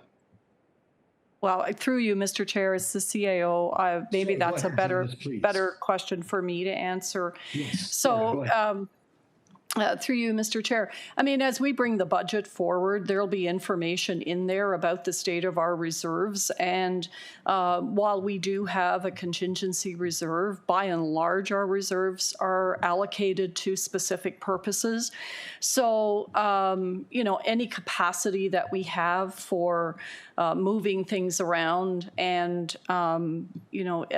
adding additional items to the budget, we can speak to in the context of the broader information that will be provided within the budget documents themselves. So yes, I think is the answer to the question, Councillor Dillon, in terms of, what is the state of our reserves and what flexibility, if any, do we have within them, is something that will already be included in the material that's been distributed to Council. I appreciate that. And so if we can, unless there's any other speakers, Mr. Chair, what I'll do is I'll refer to the budget, but if we can also add into there that we get the decibel testing done as well before we enter the budget deliberations. Very good. Yep, I think that works. I only have, Councillor Peleshi's been waiting very patiently, so Michael, through to you. Thank you, Mr. Chair. So I thought it was a referral to staff, and that's kind of what I wanted to support and just show my support for the referral to staff. But also the fact that, and I see there's more speakers on the board now. Yeah. I'm sympathetic to the residents here in my area, very similar. I was at the tail end of a 15-year struggle with what was known as Tent City, a trucking yard. These outfits make a load of money off of these trucks, and something that was done, prior to me, that a former councillor, my father, had kind of organized was a protest. So, this is a huge possibility. The residents can talk to the area councilors, have some sort of protest in front of the place of business. If you disrupt their business and you let them know that this isn't okay, this isn't allowed, and I think that's something that goes a long way, and something that the residents certainly can get behind the area councilors for, and for us to say at the region that we're not okay with this. The local municipalities aren't okay with this either. The system is broken when you have trucking outfits like this or anybody operating illegally. And it's an unfortunate event, and I'm certainly sympathetic to the residents' concerns. Thank you, Mr. Chair. Thank you. And just a heads up before I carry on with my list of Raz, Brown, Carlson, and Singh, just a heads up to CAO Baker and Commissioner Dedman. I'm going to ask for great clarity from your end as to what you understand is being referred, what will be as before budget, what might take more time to understand, just so when I come to you to say it's being referred back to you, what do you understand you're being tasked with, so that we're clear on what you're tasked with and when it will be coming back. Carrying on with my list, Councillor Raz. Thank you very much, Mr. Chair. And my original intent was to refer it to staff, not to budget. I think budget has already been determined, but also listening to the conversation, there are already plans in the works to rebuild the noise wall. And you can't do it and then do it again in another couple of years. So why can we not just continue with our plan? I find that now, after listening to the conversation, the original motion is a little bit redundant. If it's already, the work's already going to be done, and it needs to be done in conjunction with the rebuilding of Mayfield. So again, my referral is to staff, not to budget. Thank you. Thank you. Councillor Sato, I had you as my seconder. Is that, to be clear for the chair, exactly what you were proposing as the seconder as well? Sorry, I thought the original mover was moving it.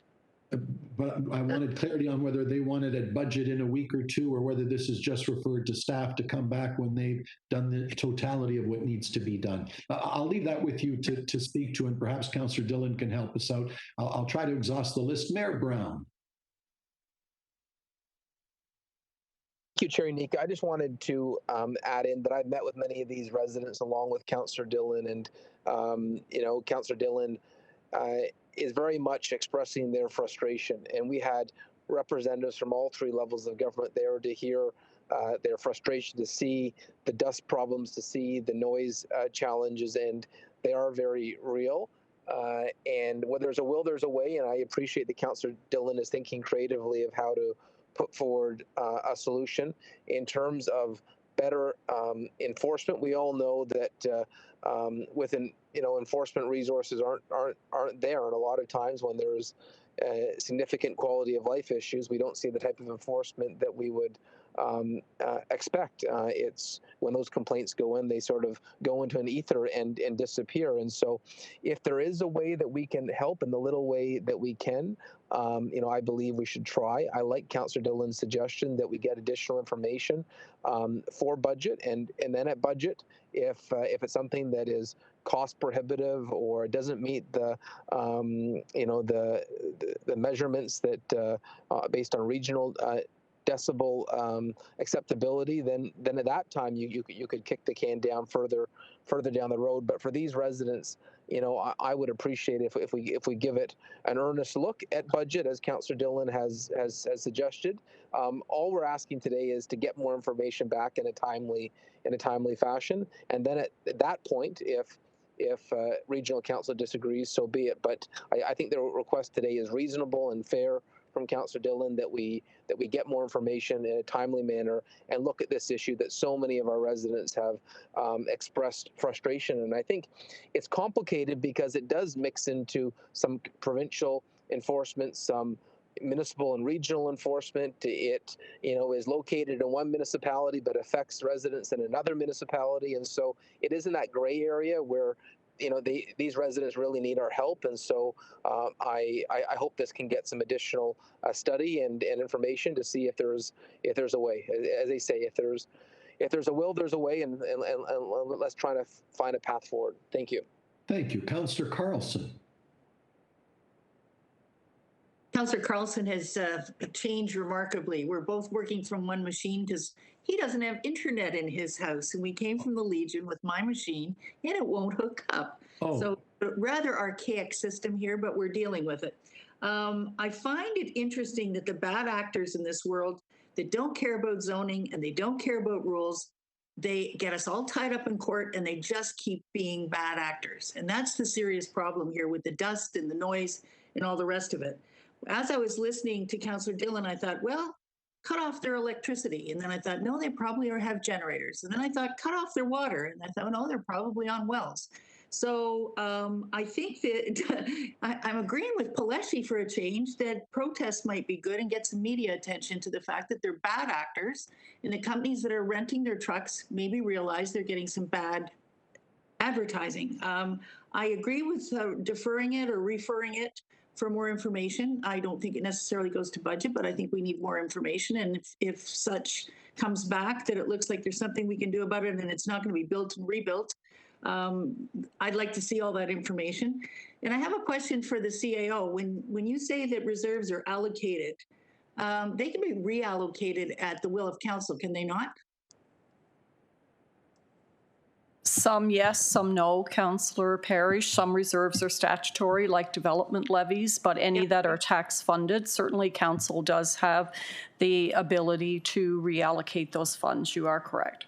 Thank you. I'm not suggesting you do, but I'm just leaving the door open in case when the reports come back that there is a decision at council to do something about this. And Councillor Pelesi, if you want to organize a protest, I'm up there. I'll have my big boots on and we'll be ready to go. So I think I'm not being facetious. I think you need some media attention. These are people who are bad actors. They don't follow the rules in society and they just march along and do as they please. And all the rest of us have to bend over and go to court and do all the stuff that we should be doing because we're all very polite. We're all good people. We all follow the rules. So this is a very sad situation. I have a lot of sympathy for Councillor Dillon. A lot of sympathy for Councillor Downey because it's her side of the fence too, and more sympathy than ever for all the people that spoke to us today. So I will support a referral. Thank you. Councillor Demerla. I just wanted to say two things. I would also support a referral to staff and not to budget committee. It's too short a period, and it's sort of putting the cart before the horse by putting it to budget without all of the evidence. And I just wanted to say, I'm fine with measuring the decibels, but just because the decibels are high, I'd like to know from staff, if that's the case, do you get to jump the queue or are there others with the same problem? So again, it's all about context and comparing apples to apples. So I just wanted to put that in there because I know that Queensway, the decibels merit a noise wall. The only challenge is how do you pay for it? So I wanted to just mention that, but happy to support a referral to staff. Thank you. Councillor, I think I had Councillor Downey a second ago. Councillor Downey, a last word? If not, I have Councillor Singh one last time. Go ahead, Councillor Dillon one last time. Go ahead, Councillor Dillon. And I'm kind of looking, I don't want this to die here. I prefer the budget, but you know, if it's the preference of council to have a report back, I'm willing to go with that. And so I've had a difficult time gauging right now. And so if I say, let's go to budget, if it doesn't pass, what will happen? That's a question to you, Chair. Yeah, and thank you very much, Councillor Dillon. That's the concern that I have as well. First of all, practically and legally, you've given me a motion that's very clear you wanted it to budget. The referral, which would take precedent, moved by Councillor Rass, is very clear that it go to staff. Notwithstanding that, I think the CAO and I think our staff would tell you, budget's a handful of days away. To think that they could resolve all the matters that we put to them, I just don't see that happening, but they can speak for themselves, in which case I think the referral to staff makes the most sense. So for the point of clarity to the mover of the referral, Councillor Rass, please, can we be clear? You prefer this be referred to staff, and it doesn't necessarily have to be back to us before budget, even if it could at all within the next 10 to 14 days. Is that correct? That is correct, Mr. Chair. Very good. And Councillor Dillon, I think you've heard the conversation. You sound like you may be sympathetic to that. If you can live with that, I will take that as the only motion on the floor. You've heard your colleagues. Would you be willing to refer it back to staff to come back as quickly as possible? Yeah, we can do that, but just those other things we mentioned, getting the decibel testing, et cetera, done, is that part of the referral? I believe so. Yes, Councillor DeMerla was clear on that. And I think rightly so. There's so many moving parts when you're dealing with sound attenuation walls. Right. As long as we can get that in again, I want to make sure we get this done in a proper manner. And so, I will, I'll support the referral from.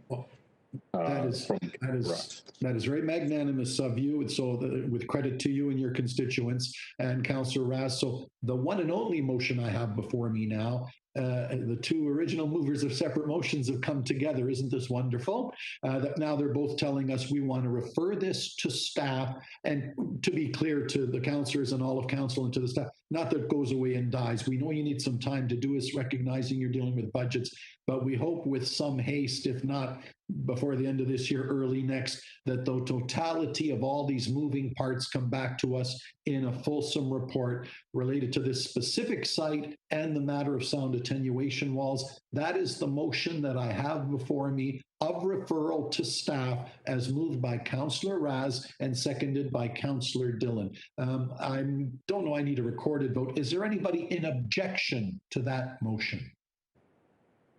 Hearing none, it carries after an excellent debate and discussion. Well done to all. Well done to the residents for bringing this forward and trying to move this forward a little bit more today, and I think we have.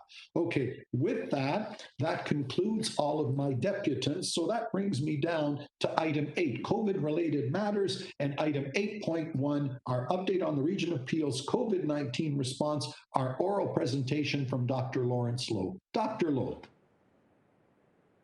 Thank you very much, Mr. Chair, and good afternoon, members of Regional Council. It's my pleasure to provide an update in respect of our ongoing COVID-19 response at this time. Being Remembrance Day, Peel Public Health staff and I would first like to acknowledge the heroic efforts and courage of all those who have served and continue to serve our country in protecting the peace and freedom that we enjoy very much in our day-to-day lives here in Canada. We continue to monitor COVID-19 trends in Peel at this time, which remain stable for now. We do note that there continue to be new hospital and ICU admissions weekly, and that this is a lagging indicator. We do know that many of the hospital ICU admissions, the vast majority, continue to be among individuals who are unvaccinated or under-vaccinated. Other public health units across Ontario have started to trend upwards over the last couple of weeks, and the overall provincial rates are steadily increasing. A reminder, certainly for all of us, that COVID-19 does continue to circulate in our community, and that we must continue to follow public health measures, get vaccinated, and remain vigilant as the province continues with most things now reopened, with capacity limits now having been lifted, and increases in indoor interactions as we move into the colder weather of the fall and winter. In particular, as a travel, economic, and activity hub, Peel residents must remain vigilant. With rising rates elsewhere in Ontario and with the land border now open again with the United States, we know that many people come from all over Ontario and beyond to Peel to work, play, and to celebrate. And so for that reason, I did welcome yesterday's provincial announcement pausing further reopening, particularly as we have seen some continued challenges with compliance with precautions at certain event venues and banquet halls and outbreaks associated with wedding and life celebrations here in the region of Peel. It's important for us to maintain this caution to ensure that we continue to preserve in-school learning and in particular reduce the risk of introduction to populations 5 to 11 the group that currently has the highest incidence rate of COVID-19 in Peel, likely due to their ongoing susceptibility and current ineligibility for vaccination. It is also worth noting as well that together with precautions and vigilance, vaccination still remains our best protection against COVID-19 infection, especially against severe and mortal outcomes. Our data has, following analysis, has shown that among individuals who had a previous infection, reinfection rates were much lower among those who pursued full vaccination at 5.8 per 100,000, compared with those who were remained unvaccinated. In terms of reinfection, 143.7 per 100,000 was the rate in that population. As of yesterday, 89% of eligible Peel residents 12 plus have now received their first dose, and almost 85% have received a full 2-dose series. We do estimate that approximately 94,000 doses are now required to reach 90% of the eligible 12 plus population fully vaccinated. This consists of 17,000 first doses to get to 90% first dose coverage, which we are hoping to meet, this 90% first dose coverage milestone, thanks to current activities and outreach volumes within the next 3 to 4 weeks. Recent communications to Council on November 3rd outlined the province's plans for expanding eligibility for COVID-19 boosters to include additional high-risk populations starting on November 6th. This direction was based on current evidence and in alignment with the National Advisory Committee on Immunization recommendations to target specific populations that may be experiencing a gradual waning of their active immunity as we head into the fall and winter season. At this point, Mr. Chair and Council, I will direct your attention to the slide that is being currently projected in front of you. And this is really just a visual to help depict the timing and the anticipated rollout of eligible populations for COVID-19 vaccination and the specific priorities that continue.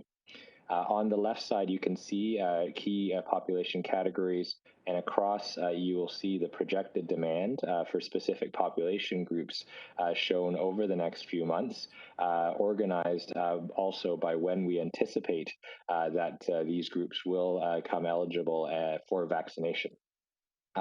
Specifically, in terms of overall numbers, we're anticipating that there are still 141,000 doses to be delivered to individuals aged 12 plus, 122,000 doses for the pediatric population aged 5 to 11, and 277,000 doses for third doses as well as booster doses. We are obviously still awaiting both federal and provincial approval and direction in respect of the 5 to 11 population. However, we are already anticipating and have already activated our planning and implementation to ensure that we are ready in the latter part of this month and into December to be ready to serve this population. Our system is ready, whether when Peel residents choose to come in, whether it's for their first, second, or their third or booster dose. And as was previously communicated to you, Mr. Chair and Council, system capacity in Peel will include, by December, 5 fixed clinics with possible expansions to meet demand as needed. This includes, and you will have maybe seen the recent communication, in addition to the reopening of Save Max in Brampton, a new mass fixed clinic being opened on Wednesday, November 17th at the Sheridan Centre in Mississauga. There will also be more than 150 community clinics, more than 80 primary care practices, and almost 200 participating pharmacies delivering vaccine in Peel. And our hospital partners continue to support our vaccination efforts by targeting specialized patient populations and also their staff who are eligible for vaccination. Overall, we have planned for capacity to meet and exceed anticipated demand, and I'm confident that our system is in a good position to ensure that everyone who is eligible and wants a COVID-19 vaccine can receive one. Of course, our team continues to monitor, assess, and adjust operations within clinics as necessary to align with expansions in eligibility, changes in guidance, as well as fluctuations in demand. In closing, Mr. Chair and Council, I really want to highlight that we have clearly made significant progress compared to our situation over the past year. Most of our society does remain open, but given that the traditional respiratory viruses are also circulating more and we are anticipating more indoor interactions may spread COVID as the weather gets colder, it will be important to continue monitoring trends and being willing and flexible to adapt and evolve should it be necessary. In the meantime, public health continues to encourage everyone to get vaccinated and comply with proof of vaccination requirements where necessary to protect those that may be unvaccinated, to continue to mask up in indoor public places and in crowds, and if sick, to make sure that they are staying home and getting tested. We also encourage individuals to get vaccinated against the flu in addition to COVID-19. And I do want to highlight in closing, Mr. Chair, for those residents who have not yet been vaccinated, tomorrow on Friday, getting the first dose of COVID-19 vaccine will ensure that you will have full protection before the year-end holiday season, for example, if you celebrate Christmas. So I do encourage any residents who still have not availed themselves of 2 doses and wish to have full protection by the end of your holiday period to visit peelregion.ca/COVID-19 vaccine, where they can find a clinic where they can get their questions answered and hopefully get their shot. So with that, I thank you, Mr. Chair and Council, for your continued support, and I'm happy to take any questions you may have. Thank you, Dr. Loh. First up, Councillor Demerla. Thank you, Chair. Thank you, Dr. Loh. I just had a question on the waning impact of the second dose. There's going to be a lot of us who are under 70. I think 70 is the cutoff now. I think there's going to be a lot of 40-year-olds and 50-year-olds whose 6 months will be probably starting to end early December. And are we timing the booster dose for those age groups? I didn't hear much about the next phase, unless I missed it. So I just wanted to know if you're going to match the fact that a whole bunch of people who are out and about and capacity restrictions all raised, you know where I'm going with this, and the 6 months waning off, will there be a gap before they get, because I know how long it took us to get that second dose into people. So if you could just comment on what the plan is for that. So through the chair to Councillor Demerla, in fact, the delayed interval between our first and second doses as it moved in Canada actually provided a more robust active immunity than other jurisdictions that stuck to the manufacturer's recommended shorter interval of 21 or 28 days. So in fact, as I understand it, there isn't a need for third dose boosters for the general population at this time. They have identified certain populations where the active immunity may be gradually waning, further out. Certainly individuals with age and immunocompromised or living in senior congregate settings, or individuals that identify as First Nations or Indigenous at this time. My understanding is that the provincial government has indicated their intent to eventually, provide their doses across the general population. But at this point in time, we haven't received any further information as to what that would look like. And I do also know that research continues actively to determine where and when that might be the appropriate point for our federal counterparts at NACI to recommend that more broadly. So sorry, what I'm hearing from you is the immunity is not going to wane off at the end of 6 months for the general population, but can you be more specific as to how much longer that immunity is, or is that an unknown? We just know it's 6 months plus, but how much plus? Absolutely. So through the chair to Councillor Demerla, the places that have reported significant drops in immunity following 6 months were places that stuck to the shorter time interval. So Israel and the United States, and that's why they moved, I think, to broad population boosters very quickly. We actually had an extended interval that has provided more robust immunity. So you are correct, Councillor. It is really a wait and see at this point in time. Our federal and provincial counterparts are constantly reviewing the data and evidence. But at this time, it is clear that for most people in the general population in Canada, based on evidence on data from British Columbia, Quebec, and Ontario, 2 doses in the manner they were delivered in Canada provide a persistent and powerful protection, and that any waning is certainly amongst specific groups that have now been identified, and it is gradual. It is not a major drop off, at periods remote from the second dose. Thank you. Thank you, Councillor Sato. Thank you, Mr. Chair, and thank you again, Dr. Lowe, for the presentation. Just a couple of questions. Was there any consideration of giving the vaccines at the existing health clinics? I guess why I'm asking, I just saw the Sheridan one was announced, and that's a 1-hour bus trip from the northwest end of the city. It's not really central, plus 15 minutes walking, which is kind of difficult for many of the seniors to get to, especially when there's an existing Region Peel Health Clinic in their neighborhood. So through the chair to Councillor Sato, the site at Sheridan was chosen because we have identified a relatively lower vaccination uptake in the South Central and Southeast Mississauga area. But as I mentioned as well, there are almost 150 community clinics that will be popping up, and they're all over the Region of Peel. So my encouragement, certainly at schools, at places of worship, at community centers, residents would be best served by going to our website at peelregion.ca/COVID-19 vaccine, seniors especially, to find where the nearest clinics may be, in addition to pharmacy and primary care, which are also delivering vaccines as well. So they can get the third dose at those pop-ups as well?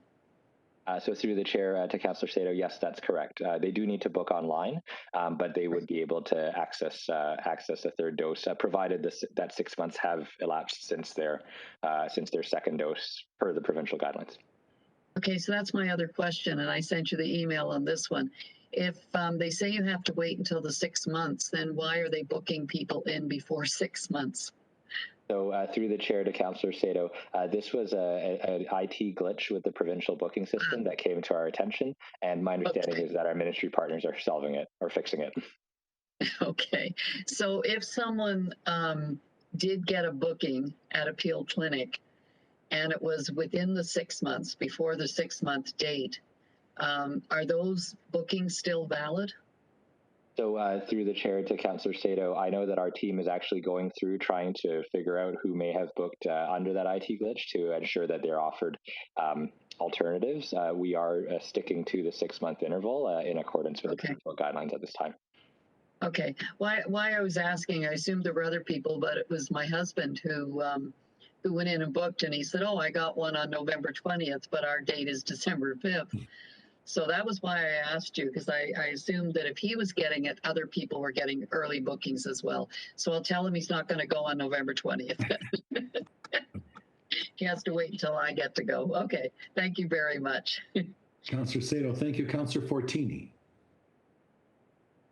Mr. Chair, and thank you, Dr. Lowe. Just a couple of questions. I know you couldn't answer it this morning. You're on the City TV. When are these doctors actually going to start opening up?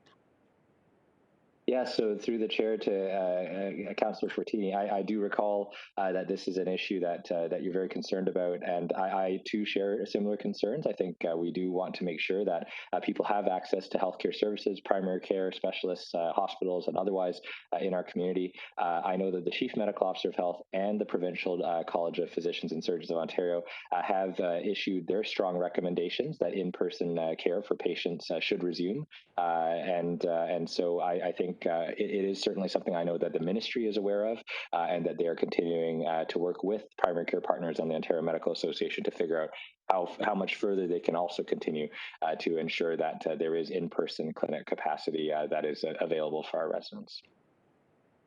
And you'll see in our hospital, it's been pulling a big strain. Our emergencies are very, very full because they can't see that. So thank you for that. My other question is, I have a resident who called me. She had her first dose, and she had the next morning tingling on her fingers and arms, and so she's kind of worried again a second dose. I know it's hard, it's new, nobody knows, So is there any way like a person like that would be able to be assumption or get something for the second dose, because she's kind of worried, and nobody's going to say, well, it happens because of the vaccine. So how could she manage to go around only with one shot because she's worried to get in the second shot? So through the chair to Councillor Fortini, mild side effects are common with vaccines. That's the immune system, responding and building up its response. Certainly what you describe, tingling in the arm or pain in the arm is common. It does resolve on its own. It's certainly a lot better than rolling the roulette wheel with COVID, to be sure. And so I think at this point in time, there are very limited medical exceptions to getting a second dose. Usually it's individuals who have an allergy to the component of the vaccine, or individuals who may have had myocarditis or pericarditis as diagnosed by a cardiologist following the first dose. And then really just looking at those people just need to be assessed for potential immunization at a special immunization clinic. But in the case of the constituent that you're describing, I would encourage them to, get their second dose, to ask their questions, to walk in anytime at a clinic to make sure they're completing their 2-dose series, because 2 doses of protection is absolutely vital against the Delta strain of the variant. That's what I said. I think a second dose would be good, but she's kind of worried, says, I'm having problems now. It's been 4 months and I'm kind of worried getting the second dose. Okay, thank you so much. Thank you. Next on my list is Councillor Carlson, but I'll take Councillor Parrish as well. Okay, I'm speaking on his behalf. Go ahead. I'd like to pick up what Councillor Fortini talked about the doctor's offices and ask Dr. Lowe through you. Was there some directive from the province for doctors, GPs to close their offices? So through the chair to Councillor Parrish, so this is actually beyond my mandate and expertise, because as you know, the healthcare system is within Ontario Health. I don't believe there was a directive that they move online. I think there was a strong recommendation that came out during the first wave, and there were subsequently ministry incentives in respect of payment codes and exceptions for them to actually be able to move to virtual practice. But I may be misspeaking again because this is beyond my wheelhouse, but I don't believe there was a directive that I can recall. I know the office I go to has multiple doctors, and I think everybody's pretty fed up that you can't have a face-to-face visit. Previously, when you had to renew a prescription and everything was fine, they wouldn't do it over phone. You had to come in and you had to, be checked. And now you can get anything over the phone. It's really bizarre. And I think a lot of people are going to walk-in clinics. And I know my doctor's practice has a big banner up saying that they're taking new clients, and they've never done that in 20 years. So I think a lot of people are fed up with the medical profession generally. And I know I had oral surgery done during that, and those guys had little fans going or little air suckers, and they had their masks on, but they're working right in your mouth. And I think they kept going because they get paid for their clients. They don't just get a yearly fee. I want to ask you one question. I shouldn't be asking personal questions, but I'm very concerned. I've got a prescription for shingles, and it's a 2-shot. Do I have to time that with a 3rd shot for COVID, or is that something it doesn't matter? So through the chair to Councillor Parrish, I can actually answer this in general terms. The National Advisory Committee of Immunization has indicated that co-administration of COVID with other vaccines can occur at the same time or any time before or after a COVID vaccine. So there are no concerns or intervals that need to be in place for other vaccines and the COVID vaccine at this time. Good. Thank you very much. And I think we're actually trying to get up to the standards in Malton that with the rest of the cities in, and it's because of the efforts of your team, and I really appreciate it. Thank you.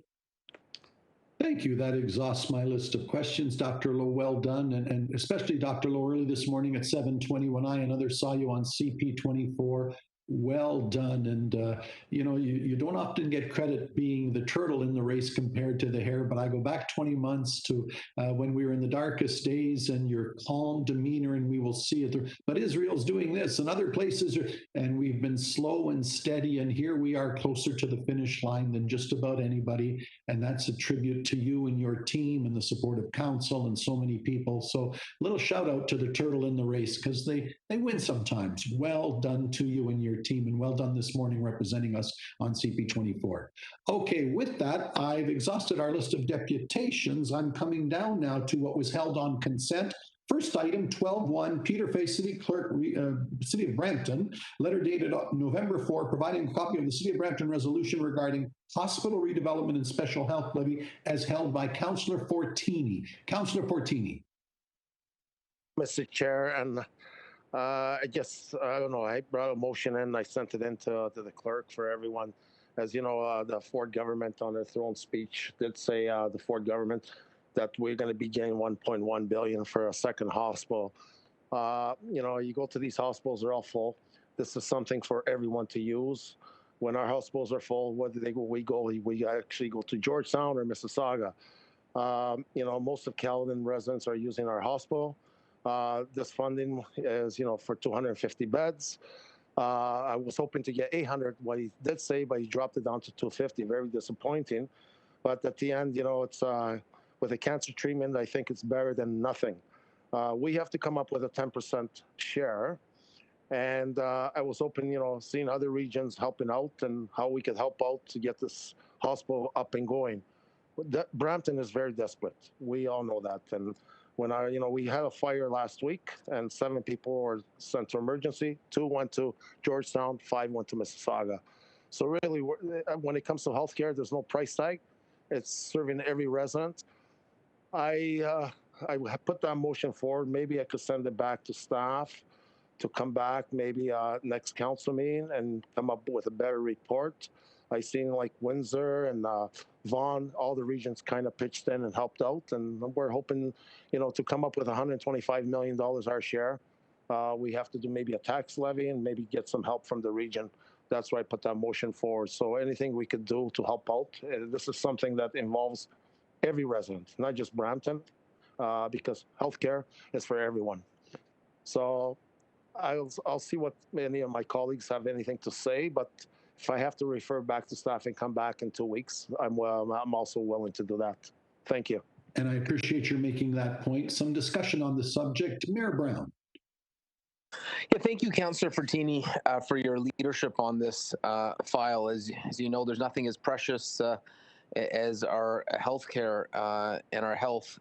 We've learned that certainly over the last year and a half, and I think we've really seen the stress that exists on our healthcare system during COVID. I know during the third wave, we were having about 100 COVID patients transferred out of Peel Region, out of Osler Health every week. It was incredible. We had to send patients to Windsor, Niagara, far away. Chair Unique, I remember being a speaker at the AMO conference in 2015, 16, and 17. And one part of my speech was that the burden of healthcare that's put on municipalities. And at the time, when I was in provincial public service, I said, this 10% contribution isn't really something that municipalities can sustain. But that's a different debate. That's a debate for the provincial legislature. The reality is that's how they're building hospitals. Unless you're in the downtown core, where for some reason they forget about that obligation. The rest of the province, they expect this 10% local contribution. The last 2 hospitals that got built in Ontario, Vaughan and Windsor, which is in active process, the local share has been split by the region and the local government. And whether we like it or not, our residents expect us to step up. And this is an exciting project with Osler. We're going to need a 3rd hospital down the road, but this is a huge step in the right direction. And it's actually 6 times larger than the original project that was planned only a few years ago. And so the fact that we're looking at a healthcare investment in Brampton that will serve the broader region, and Osler has the numbers. Maybe we could even have them come and present at some point, but obviously they serve a lot of residents throughout Mississauga, Brampton, and Caledon and beyond. But this investment is not only going to be new beds and a new emergency department, but a cancer care center. And obviously, every family is unfortunately affected by the insidious nature of cancer. And so as much as we have many priorities on a regional level and many priorities in public service, one of the basic responsibilities we have is to step up to make sure we have the best possible care close to home. And this $1 billion commitment by the province will be a significant step in the right direction. And I understand there's going to be other healthcare needs. There's going to be a Trillium redevelopment. With the growth happening in Caledon, I don't think it would be a big surprise down the road if there would be a campus in Caledon as well. And so I think it's long overdue that we really put our mind to having a fund regionally for how we can support this. As long as that provincial parameter expects it, we should have a fund set aside in each budget where we contribute to a general healthcare fund where we can step up in each municipality when we're called upon for the province to make sure we have the resources to build enhanced healthcare infrastructure. And so I think Councillor Fortini's reference and maybe a staff report back for how we can achieve this. I know I've talked to Mayor Crombie and Mayor Thompson about this, and there's a variety of perspectives, and to be fair in terms of approaches, but having a staff report back on how we could support the healthcare needs in Peel Region in the years ahead, understanding what the provincial expectation would be, I would suggest would be the prudent thing to do, given the fact that Osler has this request and it's a request that they'd like to see some response on in the near future. I would just hope that we could set some parameters on this report, that we get it back in a timely manner to look at how hospitals have been built in other parts of the province, how they are funded for the local share. We have that staff report on a City of Brampton level, and we've seen it from Osler, but I think to have that objective lens of the Region of Peel staff, so you can see the same information that we've seen. I've seen the numbers for how Windsor and Vaughan got built, but I think to have that staff report on a regional level, and then maybe with recommendations for council to choose to adopt or not adopt on the level of commitment we're willing to make to healthcare infrastructure. I look forward to the discussion, and I assume Councillor Fortini is putting a motion to that effect forward. That I know he mentioned it, but if he hasn't done so formally, I would hope that is on the floor, that we get that staff report back in a timely manner. And that is what I have before me. Thank you. And you're going to get a staff update right now. I think CAO Baker has some thoughts. Janice? Yeah, through you, Mr. Chair, the mention of the next council meeting, I really believe is quite ambitious. Quite frankly, to have a report to council for the next meeting means we would have to have it to the clerk next Wednesday. So that would give staff 2 days to do the work. And I think we could all agree that this is a fairly material new issue that has landed on our agenda right in the middle of staff, finalizing and getting ready for all of our budget presentations. So I think optimistically we might have it for you for December 14th, but subject to, the amount of work that's required. And what I'm hearing is you want us to bring back options to you, understanding the consequences of those options for both regional programs and the regional tax levy going forward. I wouldn't be able to promise anything earlier than December 14th, and it is possible that it may take us into January, although we certainly could make an attempt for December 14th to bring that back to council. But again, with the deadline deadlines for when reports have to be circulated for the public agenda, that still doesn't give us a huge amount of time. Personally, I would like to meet with the leadership of Osler myself to understand what is being proposed. So I think there is some, time required for us to do the due diligence that we would typically do on an issue of this scale, because we are talking about, Mayor Brown made reference to the potential, and I, as someone who sat on the Trillium Health Center board for 9 years, I'm very familiar with their ambitions around the development at their hospital. So this is really a potentially significant precedent-setting issue, and I want staff to have the time to be able to give it full consideration. Thank you. Janice, thank you. And before I carry on with our list of Sato, Carlson, Thompson, Raz, Sinclair, and Fortini, I'm glad you mentioned the situation with Trillium, because our friends to the south, I think, are in flux as well. And I think they'll be listening eagerly to anything we may do. With that, Councillor Sato. Thank you, Mr. Chair. And Councillor Fortini, I mean, I really applaud you pushing for the hospital in Brampton, because you've needed one for so many years. When I was on the board of Credit Valley Hospital, which was quite some time ago, we knew that there was a need for, and it was identified back then, that there was a need for a hospital in the southwest part of Brampton, because Brampton was developing to the west, and those residents were coming down to Credit Valley, which was overflowing with our own residents in Mississauga and those from Oakville. And it's long overdue. It's really long overdue for Brampton to get this hospital, and it's a shame that it's only 250 beds, because I'm sure you could use a lot more than that. Mayor Brown, I was really pleased to hear you say that you didn't think that the province should be requiring the municipalities to pay their 10% share. That has been the position of this council and Mississauga Council for at least the last 30 years.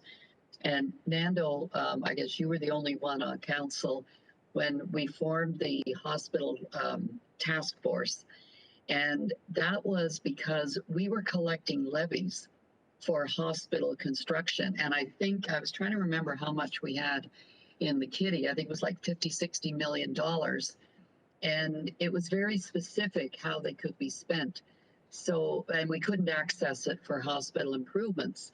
So I'd suggested that we get the developers together, and we did. We had a task force, and I sat on it. And Nando, I can't recall if you were on it as well, but we had representatives from all of the municipalities. We had a Hansel report done at that time. It's an excellent report showing the needs, which of course are different than what they are today.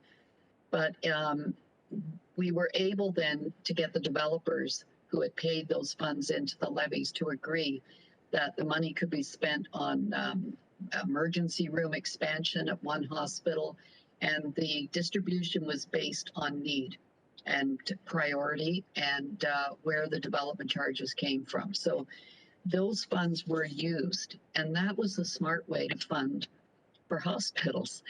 We've been asking the province, various different parties at the province, and Nando, you'll recall this, to let us charge development charges for hospitals, because they continually put that onus on the municipalities. And the legislation doesn't actually say that the municipal property taxes are required, just that there has to be a local contribution, which we have always taken to be local, not property taxes, because you're taxing on top of taxing and taxing at that point in time.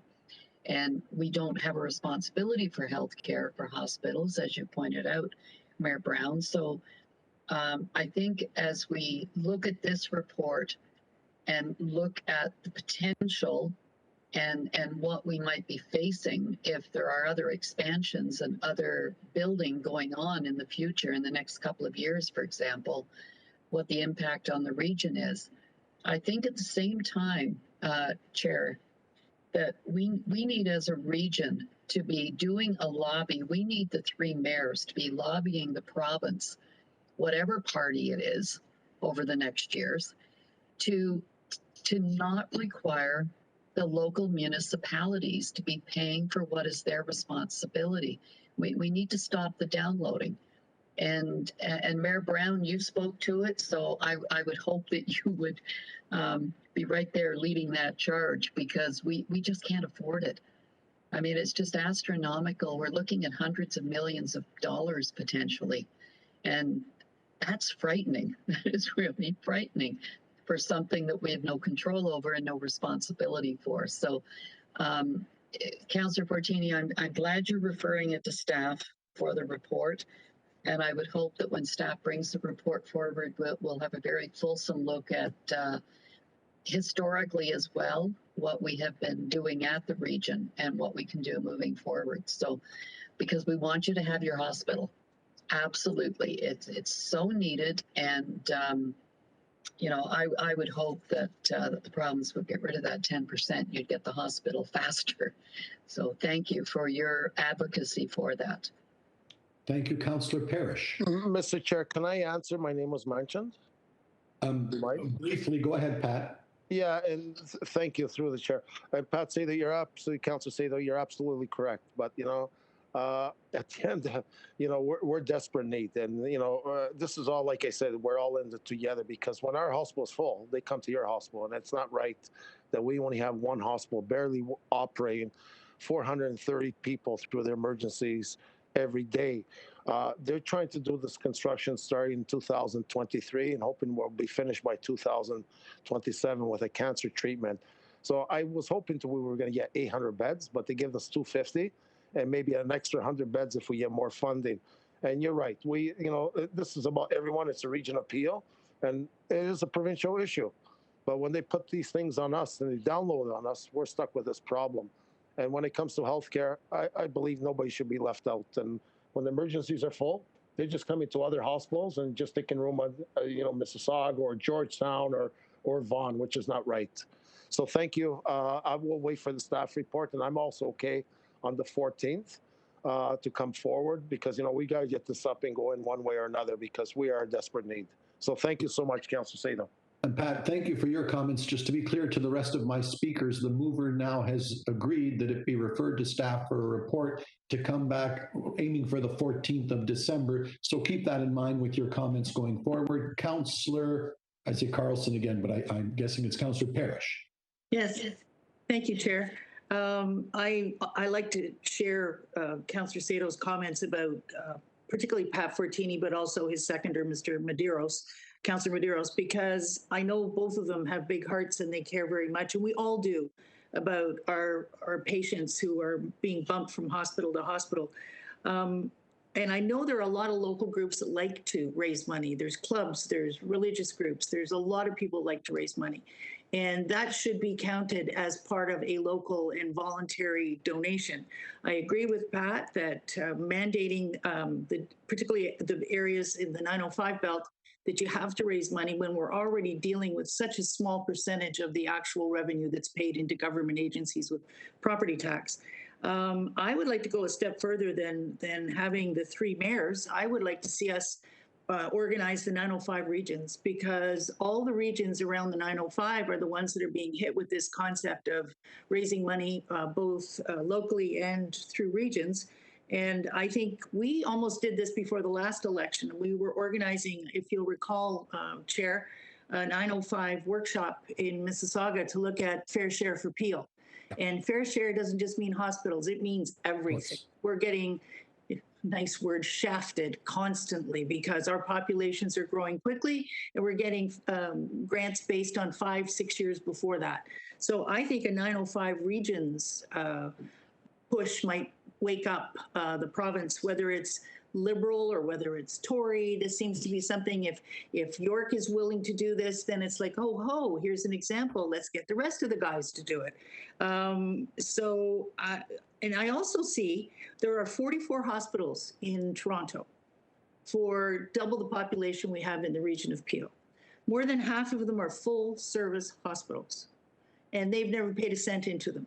It's all coming from all the proper sources, income tax, lottery tickets, whatever.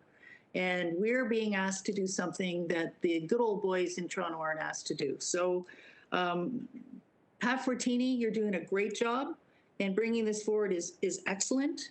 And I think if the CAO thinks she can get this done by the 14th, it's a bit scary not knowing how much the levies will be.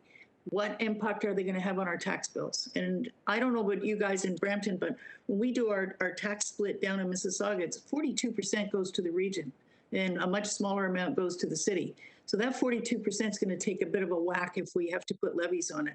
So I'm happy that Pat is willing to let this go to the 14th of December.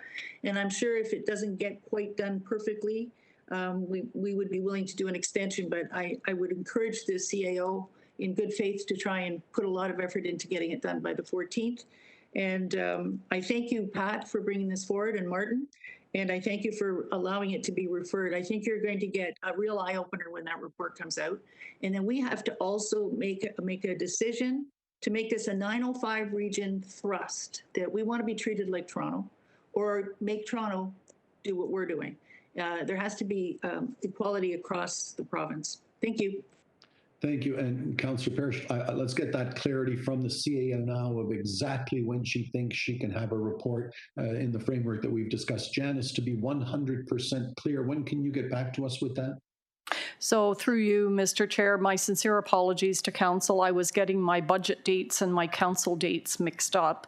So the last council date that we have is December 9th for regional council this year. And I think that's a stretch. So I really want to set an expectation with council that we will come back in January with this report. I think it's an important enough issue that we need that much time to ensure that we work through all the implications. So that is the date that I'm going to commit to have a report back to you, the first regional council in January. Thank you. Thank you. Councillor Sinclair. Yes, thank you. I just wanted to support Councillor Sato's excellent memory of the levies. I recall I thought it was the Harris Conservatives canceled out the development charges for hospitals. And I just deplore this constant attack on the property tax base for things that are unrelated to property. It's becoming a real worry here with all the other expenses municipalities have to deal with. So I just wanted to support Councillor Sato's memory. Thank you. Well said. Councillor Fortini, I'll let you speak. I'll let you come back if you wish, but I want to hear from Mayor Crombie and Councillor Groves first. Mayor Crombie. Thanks so much, Mr. Chair. So I too concur that I don't feel that this is a municipal responsibility. I think this is something the province should be tacking on, and whatever quantum number this represents should be added to the cost of the hospital they're downloading. Once again, this is a download to the municipalities, and it's not right.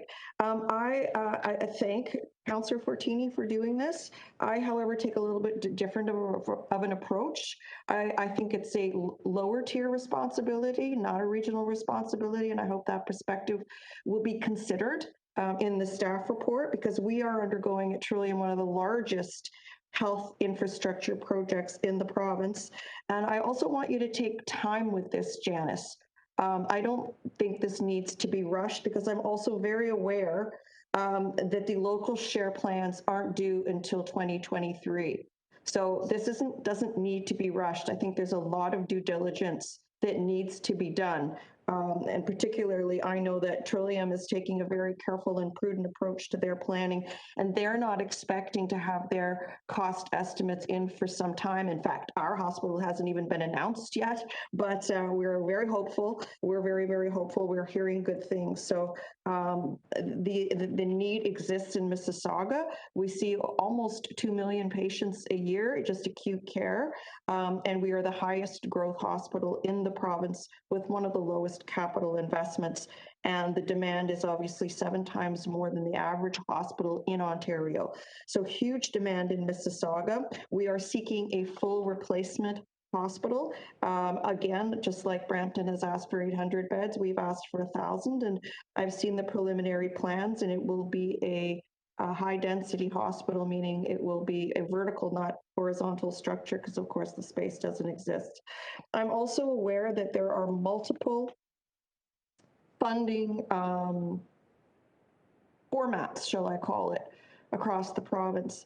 Where there are regional hospitals, such as Windsor and Niagara, there is regional contribution. However, there are regions and municipalities like Oakville, Milton, and Burlington that was funded out of the lower tier. And that would be highly my recommendation as well. Certainly Vaughan is regional hospital as well. So that's a special case, I think, but I want that to be considered because we will have a very large scale build, I'm hoping. And I don't know that I want to burden the Region of Peel with that responsibility. We will work with the hospital on our own local plan to get this done. Thank you, Mr. Chair. Thank you, Mayor Crombie. Councillor Groves. Thank you, Mr. Chair. And I just wanted to support Councillor Fortini and thank him for bringing this forward, because I know that the Brampton Civic Hospital, it serves a lot of our residents here in Caledon as well. When we call for paramedics and the ambulance comes, they take us to Brampton Civic. I do agree with Councillor Sato and Councillor Sinclair. This is a provincial responsibility. I know that when I was on the Hospital Foundation Board, when we were building the new Humber River Hospital, I think the cost for that we had to fundraise was $225 million. That's a lot of money. You know, and healthcare is a provincial responsibility. So anyway, I just wanted to lend my support, and I know the motion's being referred, and I look forward to that wholesome report that our CAO will be coming back with, and how we can get this moving forward. So thank you, Mr. Chair. Thank you, Councillor Raz. Thank you very much, Mr. Chair. I'm having video issues here. Appreciate the conversation. Special thanks to Councillor Fortini for recommending this back to staff, just so we can get a sense of what the options are. Clearly, this hasn't been done before. I do have a question to our folks at Brampton. Are you aiming for another 0% tax increase this year? Because I feel like the region's an easy place to ask when you're aiming for 0 increases and on the backs of Mississauga and Caledon. So can you let us know what your plans are, or will that be included in the corporate report? It's Mayor Brown here. I don't see how. Perfect. Mayor, please go ahead. I don't see how we manage our finances is relevant when the province is asking for a regional and a local contribution. You know, hospital funding is a different discussion. Right now, Mississauga has lower tax rates than Brampton, and the notion that we want to catch up and be competitive as well shouldn't be germane to how we finance hospitals in the province of Ontario. I think there's 2 separate items here. One, our advocacy to make sure that things aren't put on the backs of property taxpayers, and 2, if they are, how they're financed, how this downloading is financed. But you know, I don't think it's acceptable to try to connect the 2. Okay, well, that was a bit of a non-answer. Point of privilege. Mississauga tax rates are well in excess of 3%, and then adding in the Region of Peel, I don't think so. I don't think that statement was accurate that our taxes are lower. And second of all, they don't ask for a regional contribution. They ask for local share contribution. Local share. That is not a regional contribution. It's a municipal contribution. Mayor Crombie, thank you. I've given both mayors a chance to speak at it. Perhaps a discussion for another day. Councillor Rass, anything further?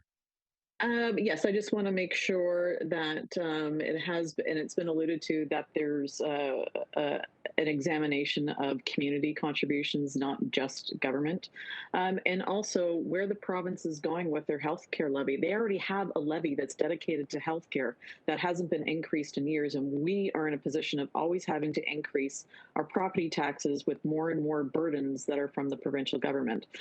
So I think I would like that perspective on where the province is with their healthcare levy, and there may be opportunities to have further conversations about that. But again, I hear people say there's only one taxpayer. So whose pocket is it going to come out of? You don't want to look bad, so you're going to pass it off to somebody else. They're going to be carrying the bag. It's optics. It's awful, and let's make sure we do the right thing, and hopefully that's reflected in the corporate report. Thank you, Mr. Chair. Thank you, Councillor Paleshi. Thank you, Mr. Chair. Just to back to our CAO, I had thought that the original question referral, there was an opportunity for it to come back December 14th, and now you're indicating that to have a more fulsome report, you'd like for it to come back in January. I guess my question is, with the amount of work that that the city has already done on this file, would that be helpful if we had Brampton staff to be able to work with your staff in terms of providing you with that information?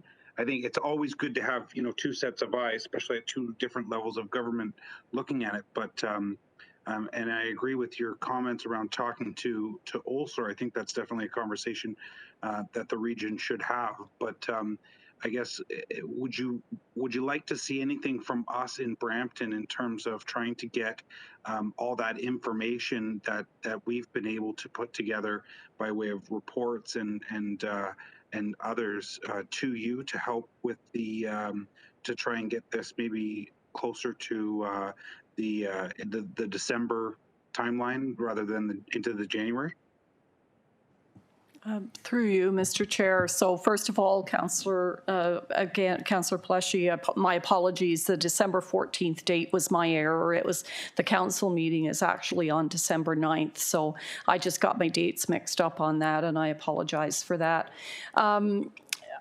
I really want to take time to do this. I appreciate the work that Brampton has done. In fact, I have read the report that was on your council agenda, and your staff have certainly done a lot of research already.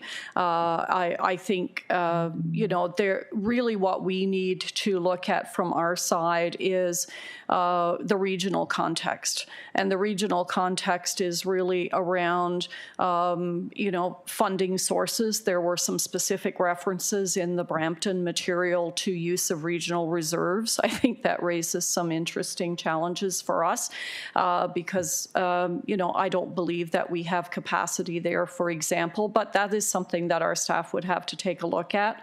And then, talking to Osler about timing, because timing of this is critically important, and that's already been raised as well. And I'm mindful of the fact that between now and mid-December, we have to get through regional budget, which is the same team that would be doing the work on this report. And then, of course, we have the holiday break in there. So, it's just a challenging time of the year from a staff capacity perspective. We've asked a lot of our staff over the last year, quite frankly, including our finance staff. And at this point, I think this is a pretty material piece of work that we need to get right.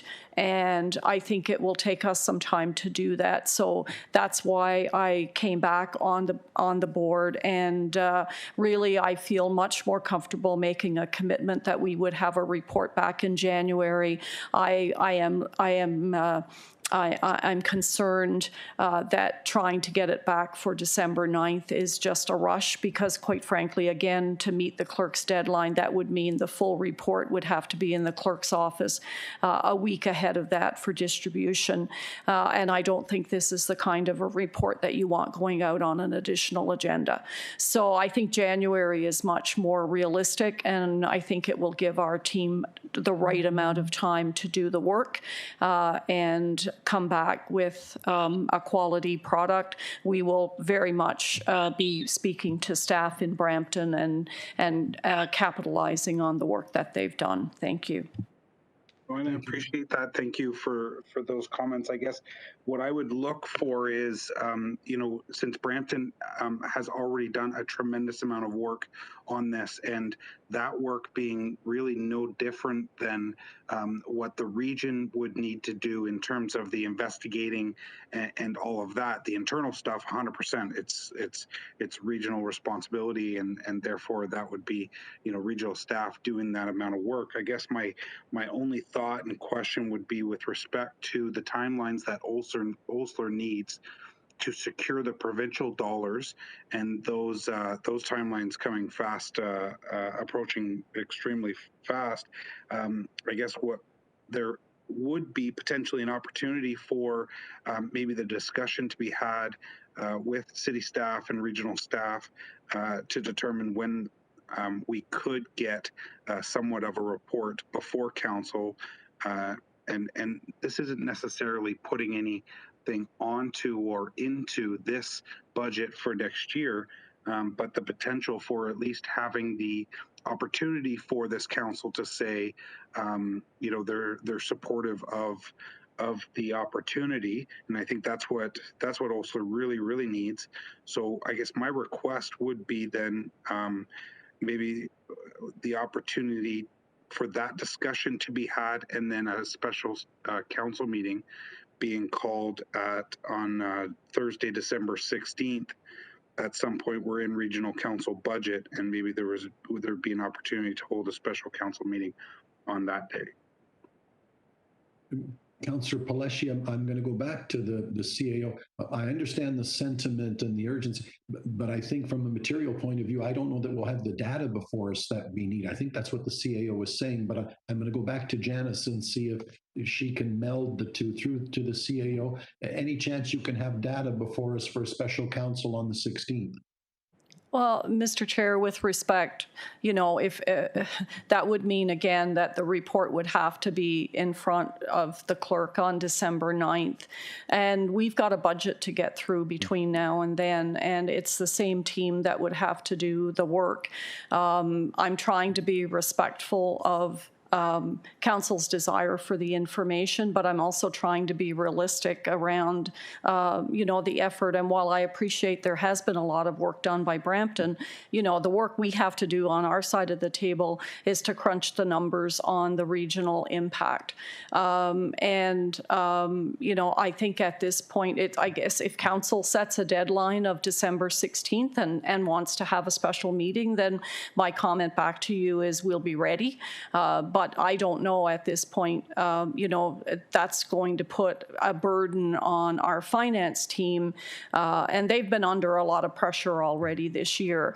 I was not aware that Osler needed an answer before the end of the year. If they do, then clearly that changes things, and I had not seen a deadline for a response. I can get a hold of, CEO Naveed Mohammed at Brampton, at Osler, and understand what his timelines are. So if there's some urgency from that perspective, then I guess we'll have to do what we'll have to do. But I'm not entirely sure at this point that there's a difference between December and January as far as Naveed is concerned. I'd be happy to reach out to him and confirm that. Well, that would be great. Thank you, Janice. And I guess then, Mr. Chair, it could essentially fall on you if you were to hear from the CAO to say, if she was to say, if you were to hear from the CAO and she said, yes, there is a timeline where we, should be able to, we should try and get it back to council before the end of the year, then you ultimately could call that special meeting for us to have a look at that report. That report doesn't have to go to the clerks by the 9th. If you're calling a special meeting, that report could come to council just a couple days before, say on the 13th. Doesn't give that much more time. I fully understand that, but I think what we're trying to do effectively here is help the busiest Emerge hospital in Canada try and get something more representative of the area. And Councillor Palleschi, what else? Thank you very much, because I think that's a fair compromise. What I will commit to you and all of council, as I would on any matter of this kind, if the urgency is irrefutable and they need something by December 14, 16, and it's drop dead otherwise the next day, you can rest assured you don't need me to say it. Janice would bring it forward and I would immediately call an emergency meeting. But I like the approach. Let's save the elephant gun for the elephant. Let's see if Janice, in reaching out to our friends at Osler, can determine whether January with a more proper, fulsome report. Remember, we've got to deal with our budgets. It was kind of a busy time as well. But if urgency dictates, Councillor Palesi, absolutely, I promise you, we would have an emergency meeting at the request of our friends from Osler and our CAO. So perhaps we'll park that there, and more to come. Mayor Crombie. Thank you, Mr. Chair. I just feeling a lot of pressure to commit $100 million. I don't think that's how we do things here. You know, we need to do our homework. There isn't a rush because I know very well that the community contribution commitment isn't due to the provincial government until 2023. So I think there's a lot of time. And I don't know how the staff can create a report in isolation without Mississauga, because of course, we're very hopeful that we too will have an announcement soon, and there would be significant contribution if we decided to go with a regional contribution to Mississauga. So this report cannot be written in isolation with one municipality. And the pressure to suddenly commit $100 million is immense here right now. And I don't think we should be doing that, particularly when we're just going into budget. We need to take our time with this. We need to understand the issues and the deadlines. So Janice, please confirm with the province when they want these community contribution plans, because that's what they are. They have to come up with plans. From my understanding, it's 2023. Not January 2022. So if we could please get the deadlines correct, and then please, before we crank out a report on one municipality, there's a much larger context, because we too, very hopefully, will build something that is quite large, I hope, and that has to be considered as well. So I don't think, if Brampton's offering their staff, I'll offer ours. I'll offer Trillium Health Partners, and my financial team as well. So please, this is a much larger effort than what is being proposed. So let's get this right, because, you know, I think there are a lot of decisions to make here on where this money's coming from, whether it's even a regional responsibility, because my view is a lower tier responsibility, and what kind of quantum of cost we're looking at. So please, these aren't the kinds of decisions that we should rush, or that we can expect the staff in the middle of budget season to crank out a report on a very important topic. So at a minimum, please, let's get information on what the deadlines truly look like. Thank you. Thank you. Before I go to Councillor Fortini for the last word, I do just want to strongly support Mayor Crombie's sentiments. Madam Mayor, I'm sort of hearing what you're hearing, that I think we're going to hear a very exciting announcement with regards to Trillium imminently. I think it's going to dwarf 1.7 billion considerably. I'll also take this opportunity to remind you, we know about all the growth in the north and the west of the region of Peel, but I can tell you with that LRT coming, and we're growing up and we're growing out, people always forget the growth in Mississauga will rival the growth in the north of this city region as well, all near the hospital. And if we're going to commit to 10% of 1.7, the bill in Mississauga might be $400, $500, $600 million if some of the early indications are correct. The only other point that I will make is, and we've all been involved with hospitals and friends, and we've sat on boards, another consideration that's been expressed to me over the months and over the years is, suddenly if we step up and start doing this and a local municipality of the region says, yeah, we're in for 1, 2, 3, 400 million, you're getting it on your tax bill. Little people like me and my wife say, why are we sending money to the hospital every month or every year? You're taking it out of my taxes, and it's a pretty big chunk. And they're a little bit concerned about that at the hospitals as well, and how this might impact their fundraising if the headline reads Council A or Town B just gave 120 million of your money to. There are a lot of moving parts. Mayor Crombie is absolutely correct. So I would hope that unless there's an imminent emergency, we can get this right. I wish I could say more. I don't want to. There's a lot going on. There's a lot in flux, and I think you'll want to know all the moving parts. And I don't think January is too much to, and I think it will be clearly coming into focus by then. But I will leave it at that. Mayor Brown, you've come back on before I give Councillor Fortini the last word. Mayor Brown. I just wanted to say, I think CEO Baker was fair when she said that she would reach out to Dr. Mohammed and see if there's any urgent deadline. I think there may be a little bit more maneuverability, as she said, in terms of the deadlines. But I think if for some reason it was a deadline that was more urgent, then we could have a special meeting. But, you know, I have heard similar to CEO Baker that there's a little bit of flexibility there on the deadline. And so if it takes to January, then so be it, and just have the most comprehensive report possible. And I just want to say, I'm not disagreeing with people that say that it is not a municipal responsibility. I don't think it's a regional responsibility or a local responsibility, but this is where we are in Ontario. And so in that report, we can see, you know, why why the region of York felt compelled to have that regional contribution to get the Markham Hospital and the Vaughan Hospital at a larger than 50% contribution. Why in Essex. And so I think we can get all that information in this report, and hopefully,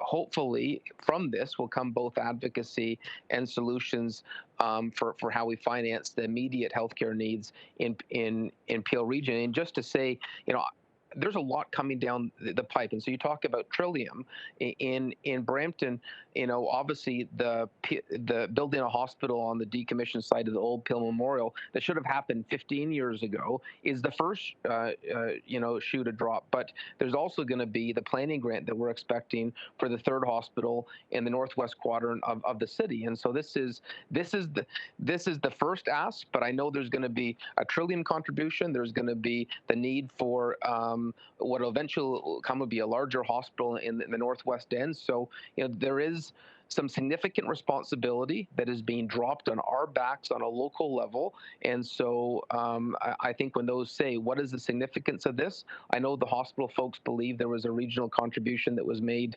to the Brampton Civic build in the past, and maybe that can be included as well. Where has there been regional contributions before on the local level and beyond? And so if it takes a few extra weeks to get a more comprehensive report, so be it.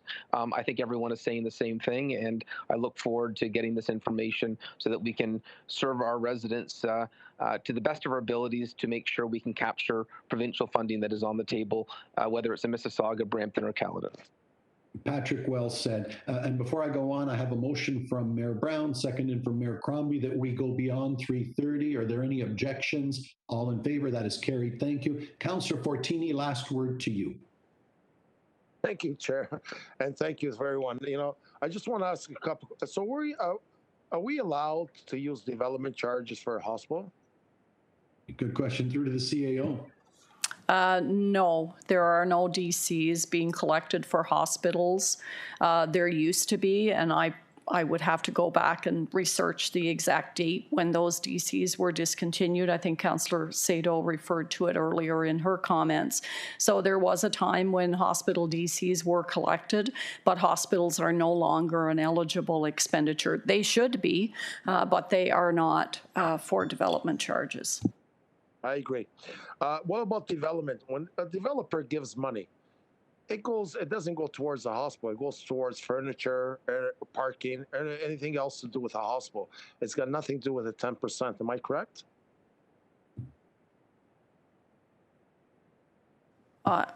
My apologies, Councillor Fortini. Could you repeat that question? Yeah. If a developer, let's say, gives $10 million, will it go towards our 10%, or it's not eligible? Oh, Yeah, so typically those kinds of donations are done through the hospital foundations, and they do count for local share. So local share is really the money that a hospital has to raise locally in order to essentially outfit the hospital. I mean, the province builds the bricks and mortar, and then almost everything that goes inside of it is the responsibility of the hospital board, and typically they use their foundations for that. So those donations would go through the foundation, and yes, they would count towards local share.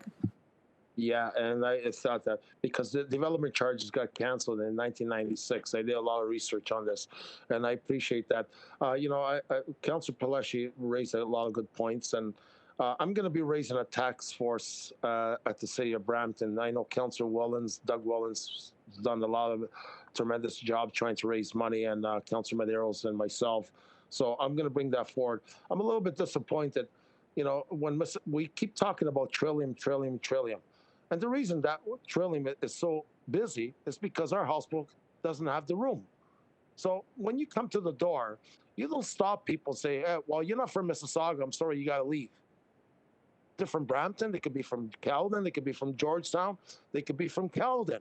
So at the end of the day, it's for everyone. So this is a region issue, and this is what really bothers me when we keep talking about Mississauga. It's not about Mississauga, because my wife, when she couldn't get into Trillium, our hospital, from Georgetown, she ended up Toronto General, back and forth. I could have brought her to Mississauga. They would not have stopped her. So we cannot look at the data, say, well, we got 2,000 patients last year. Well, we got a lot of patients in our hospital. And like I said, there was a fire last week, and there was no room at our hospital. Where did they come? Mississauga's hospital and Georgetown. So this is something that serves everyone in the community. I'm a little bit upset. I'm also upset, that I understand it's a provincial issue when it comes to university and hospital, but unfortunately, they want us to come up with 10%. At the end, we're all in this together. I'm sure if this cancer treatment's coming there, if Mississauga's full, they're going to come to our hospital too. Mm-hmm.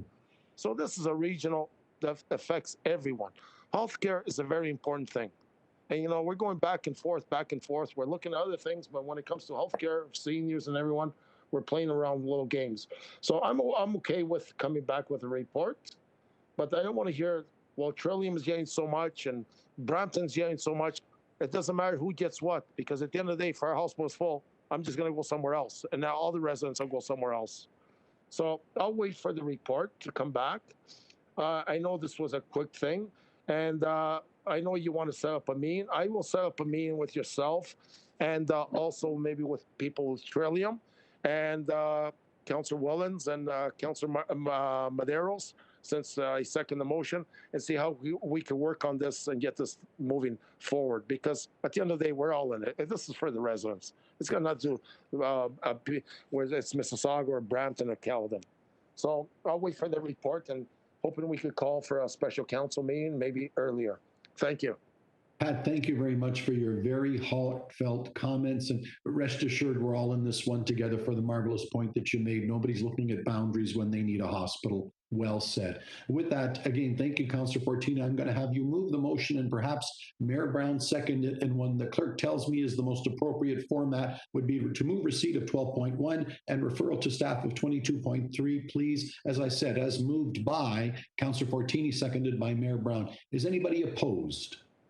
That is carried. Thank you all very, very much. Okay, moving on. The next item that was held is communications item 14.1, email dated November 5, 2021, providing an update on the school bus stop arm camera program negotiations. Councillor Raz.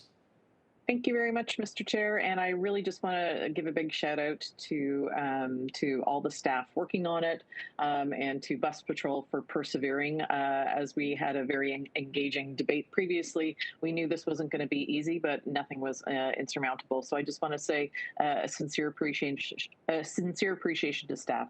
Thank you. Thank you. Councillor Fonseca. Yeah, thank you, through Mr. Chair.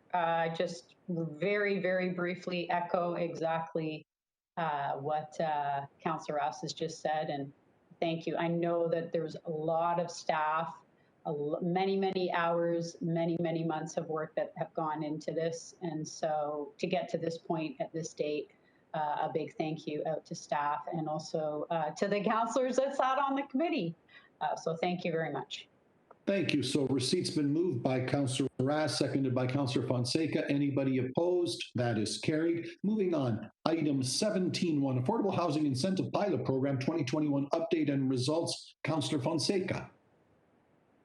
Thank you very much, through you, Mr. Chair. I'll be pretty brief, just have a few comments and two quick questions. First of all, I'm very happy, be very happy to move the this update. I do want to say a big thank you out to, first of all the due diligence that has gone into the numerous councils that have put time and effort, and also staff that have put time and effort into the Peel Housing and Homelessness Plan.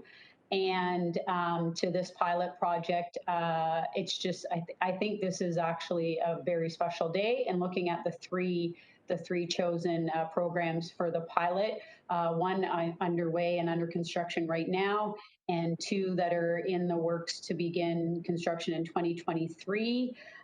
We're obviously not quite there with the number of units, affordable units, that we need to achieve at a benchmark. But this report and this report, it's not just a report that's sitting on a shelf. It's actually moving towards outcomes that are in the plan. And I think what is so important to look at is the affordability, the commitment to the affordability, which is between 26 to 41 years. I think that is essential and it is so important. And it opens up opportunity for further collaboration. I do want to say thank you to all the regional staff that have also worked with the local tier, with the municipal staff on this plan and on this opportunity.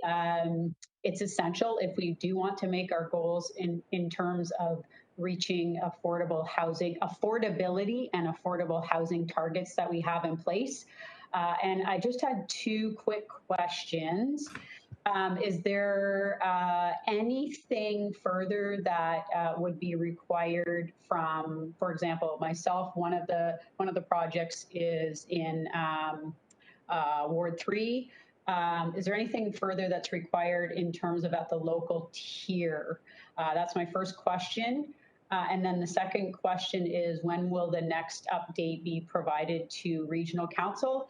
And those are just my two quick questions. And again, I'm happy to move this at the appropriate time. Thank you. Commissioner Sheehy. Thank you. And through the chair, sorry, okay, thank you. Still having those technical issues. So thank you for the question, Councillor Fonseca, and through the chair. I don't believe there's anything specifically required from you at this point. We are working very closely with the local municipality. We will reach out to you if we need any further assistance. The next report that we will bring to council, we hope to bring in 2022 with an evaluation of the program. So is it meeting its outcomes, and most specifically, is the funding making a difference? So is the funding providing an incentive to build units that otherwise would not be built? So we're looking to do that in 2022. Okay, that's great. And just one more comment, follow-up comment, Chair Unica. I just wanted to say that in terms of I'm hoping, and it sounds like when a report is brought back, I know that for sure with the site that's referenced in Ward 3, so I mentioned the affordability, the 26 to the 41 years affordability is extremely important. But what is even more important is the location. And in the case of the location in Ward 3, there are 3 parks within literally less than a 5-minute walk. There, in terms of the wraparound services, the schools, every amenity that is needed is right next door. On the site, there's also community gardens. But what is absolutely so important is the supports from the people in that local community. And reading through the report and looking at the other two proposed sites, I'm sure it is the same for those. So again, with that, I'm happy to move it, and I'm really looking forward to the report that will be brought back, the update in 2022. And again, thank you to the region and to you, Janice, and all staff involved in getting to this point with regards to our Peel housing and homelessness plan. Thank you. Thank you. As moved by Councillor Fonseca, seconded by Councillor McFadden. Anybody opposed? That is carried. Brings us to 18.1, letter dated October 22, providing a copy of the City of Brampton resolution regarding the Youth Hubs funding agreement with the region of Peel. Councillor Medeiros. Martin, if you can hear me, I can't hear you. Item 18.1 and related item 22.1.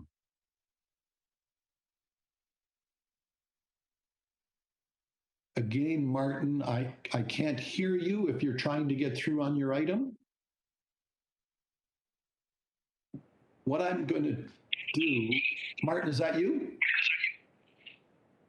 Martin, if that's you, I can barely hear you. Okay, here's what I'm going to suggest, if I may, council colleagues. I'm going to hold that for a moment. I'm going to get back to the next item that we have with this other business and councillor inquiries. The first one I have is from the CAO regarding public meeting schedule. Then 22.2, Councillor Paleshi and Brown had questions about scheduling on Remembrance Day. And I think Councillor Parrish just served notice she had an item as well. But if I can get Councillor Medeiros one last time before, Martin, can you hear me? Okay, and I see several people have come on the board. I don't know if they wanted to speak to that item. Mr. Chair, if I may.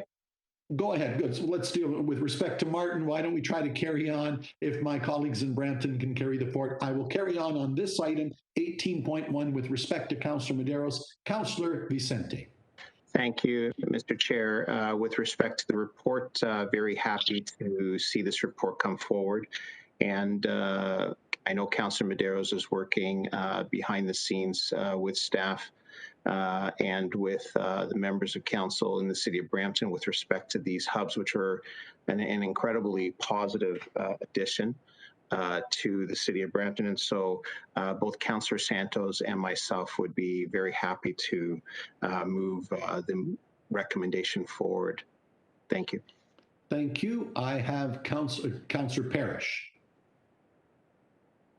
I was going to offer to move the motion. I had told Councillor Medeiros I'd second it.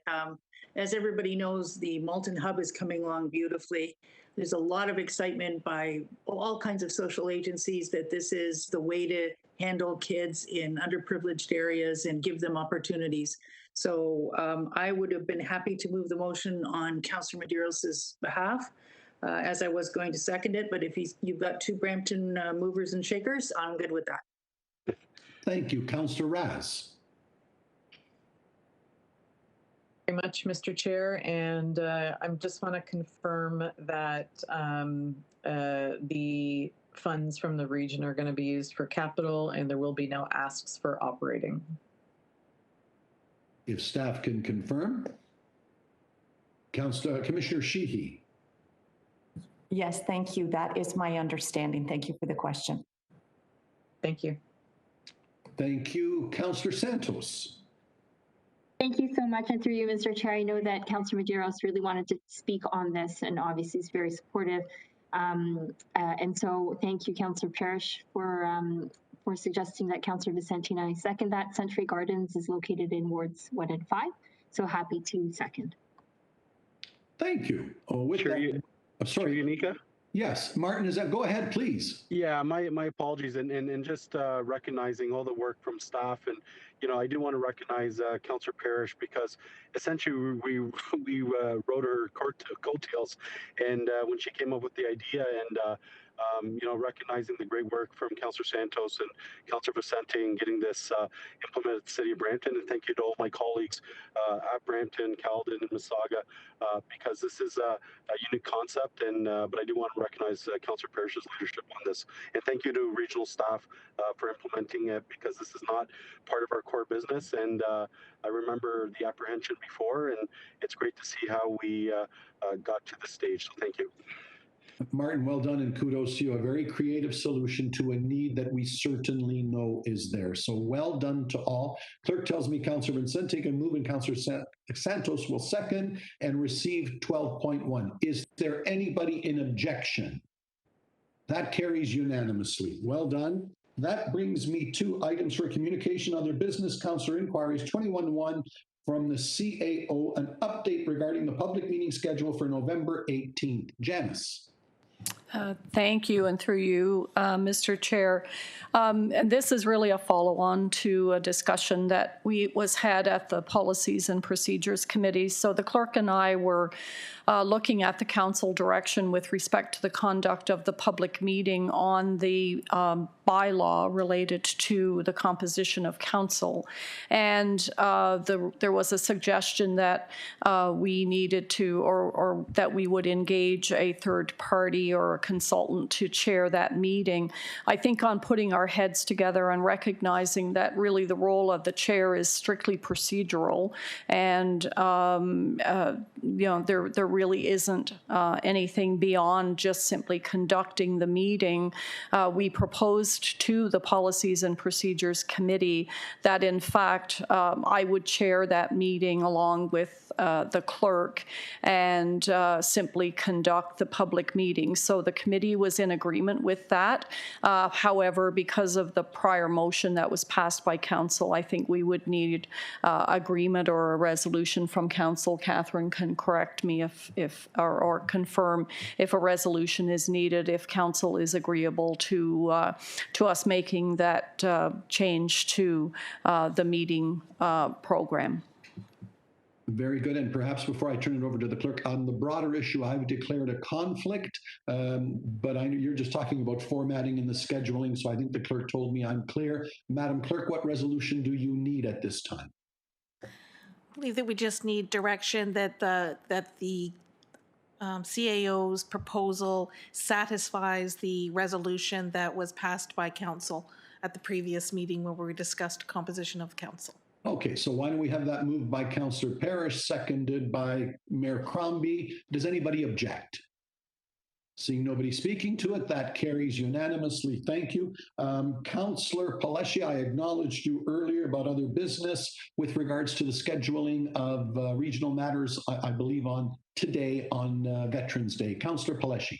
Thank you very much, Mr. Chair. And Mr. Chair, I just want to recognize the fact that, it is so important for not only the mayors of the municipalities, but also members of council to take part in the morning festivities, but also that's not where it stops. It continues at the Legions, having those discussions with our veterans and sharing the stories of Remembrance Day. I think it's so important that members of council have that opportunity.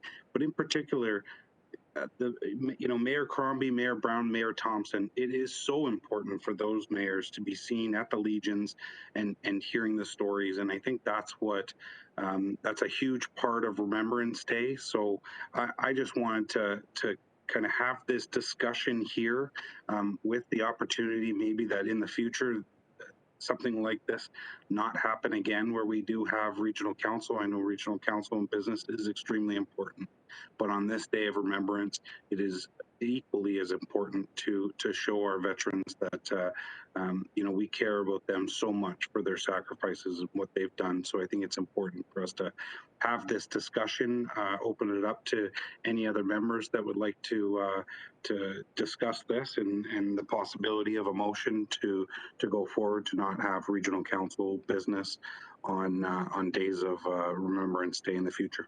Thank you. Very fair point. Mayor Brown. Chair Unica, I'm glad that Councillor Paleshi brought this up, and good on you, Councillor Paleshi.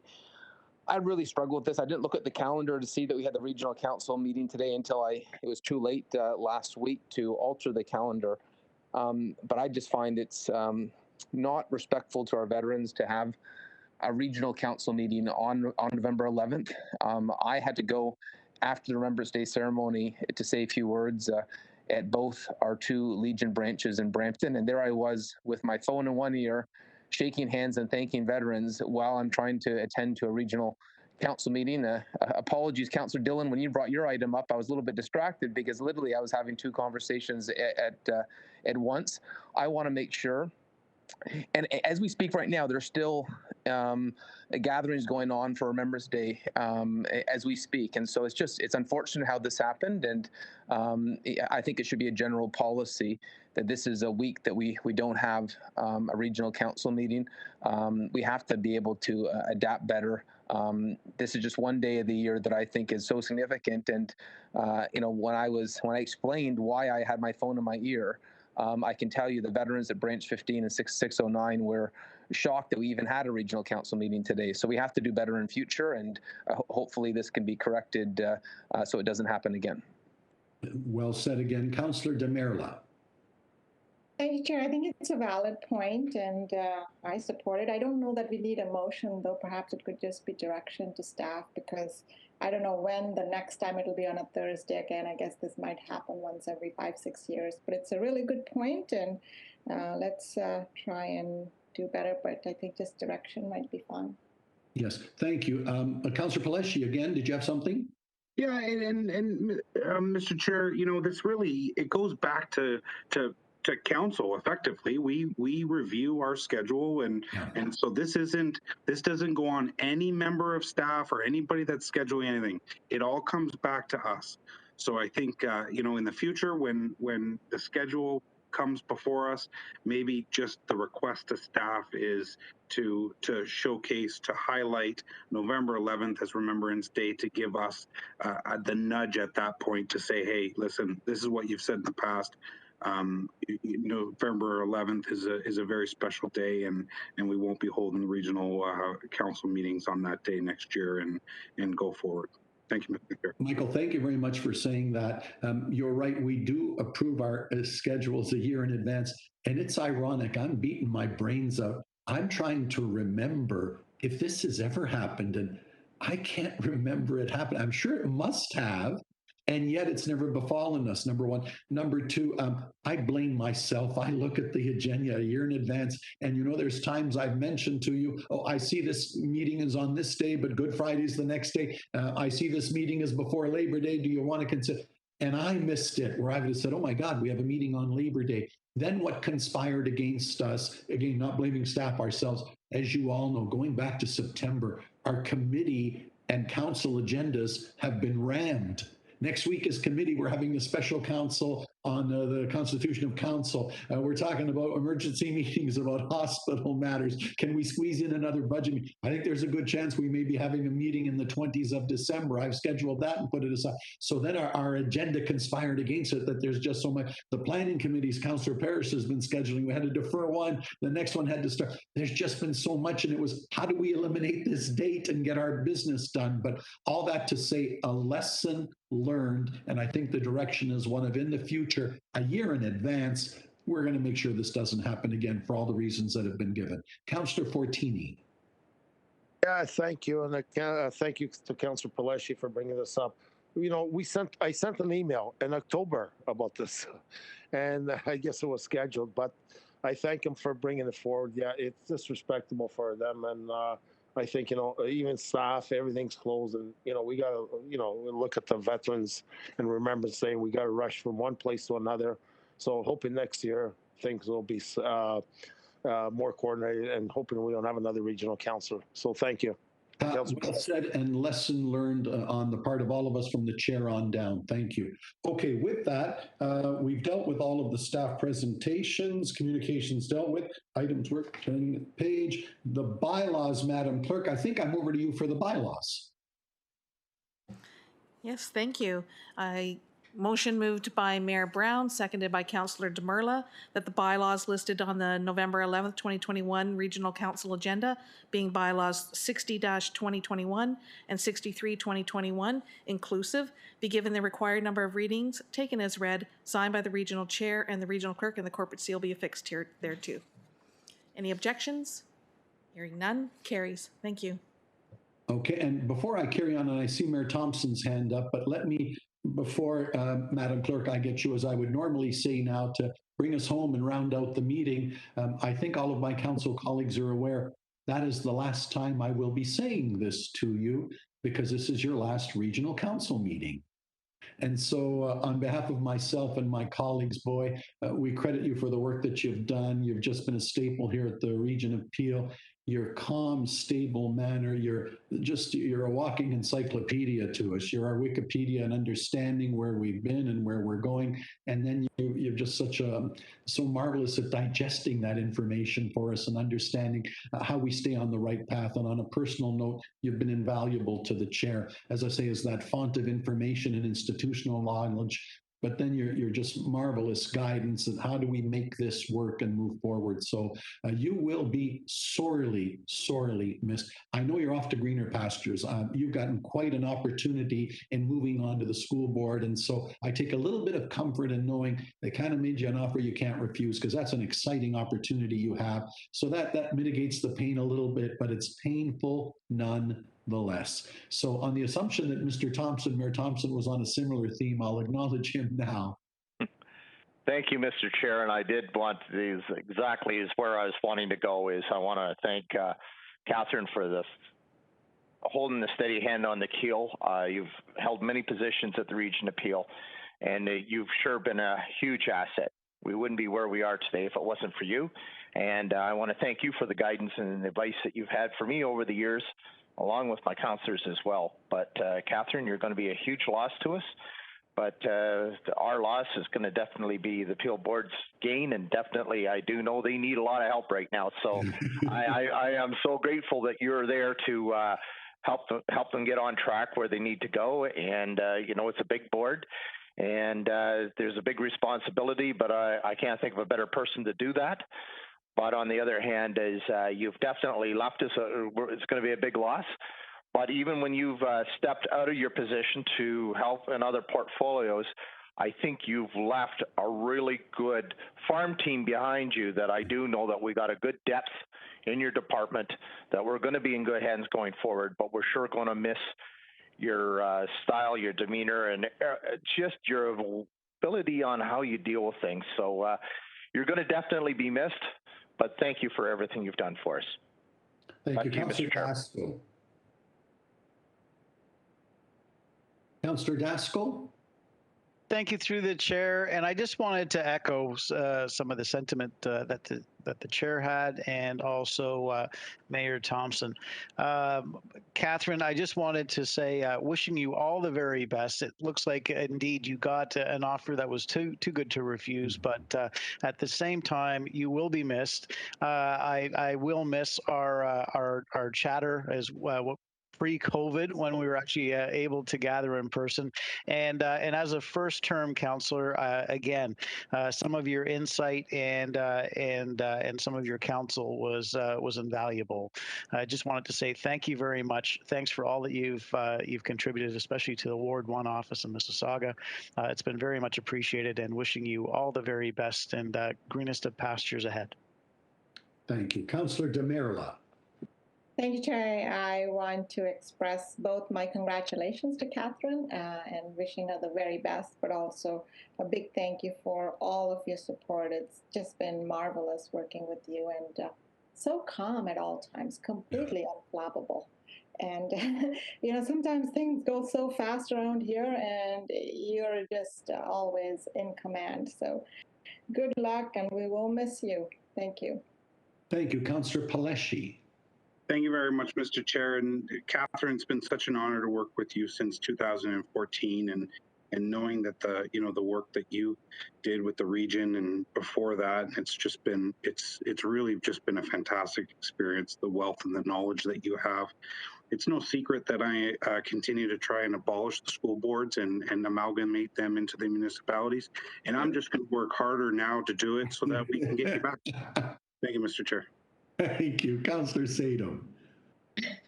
Thank you, Mr. Chair. Catherine, I've already had a little private chat with you and wished you all the best. You are taking on a monumental task at the school board, and I cannot think of anyone better equipped to fill this new role that the board has now created. And as I mentioned to you, you're going to have your hands full, but I think you got your training well here with regional councils. So again, I want to thank you for all of your sound advice and all of our discussions that we've had over the many years we've worked together. And I really wish you all the best. You will definitely be missed, though. Here, here. Clerk Lockyer, the last word to you. Well, thank you all very much for the very, very kind words. It really has been an honor and a privilege to work with such exceptional staff and the councils over the years.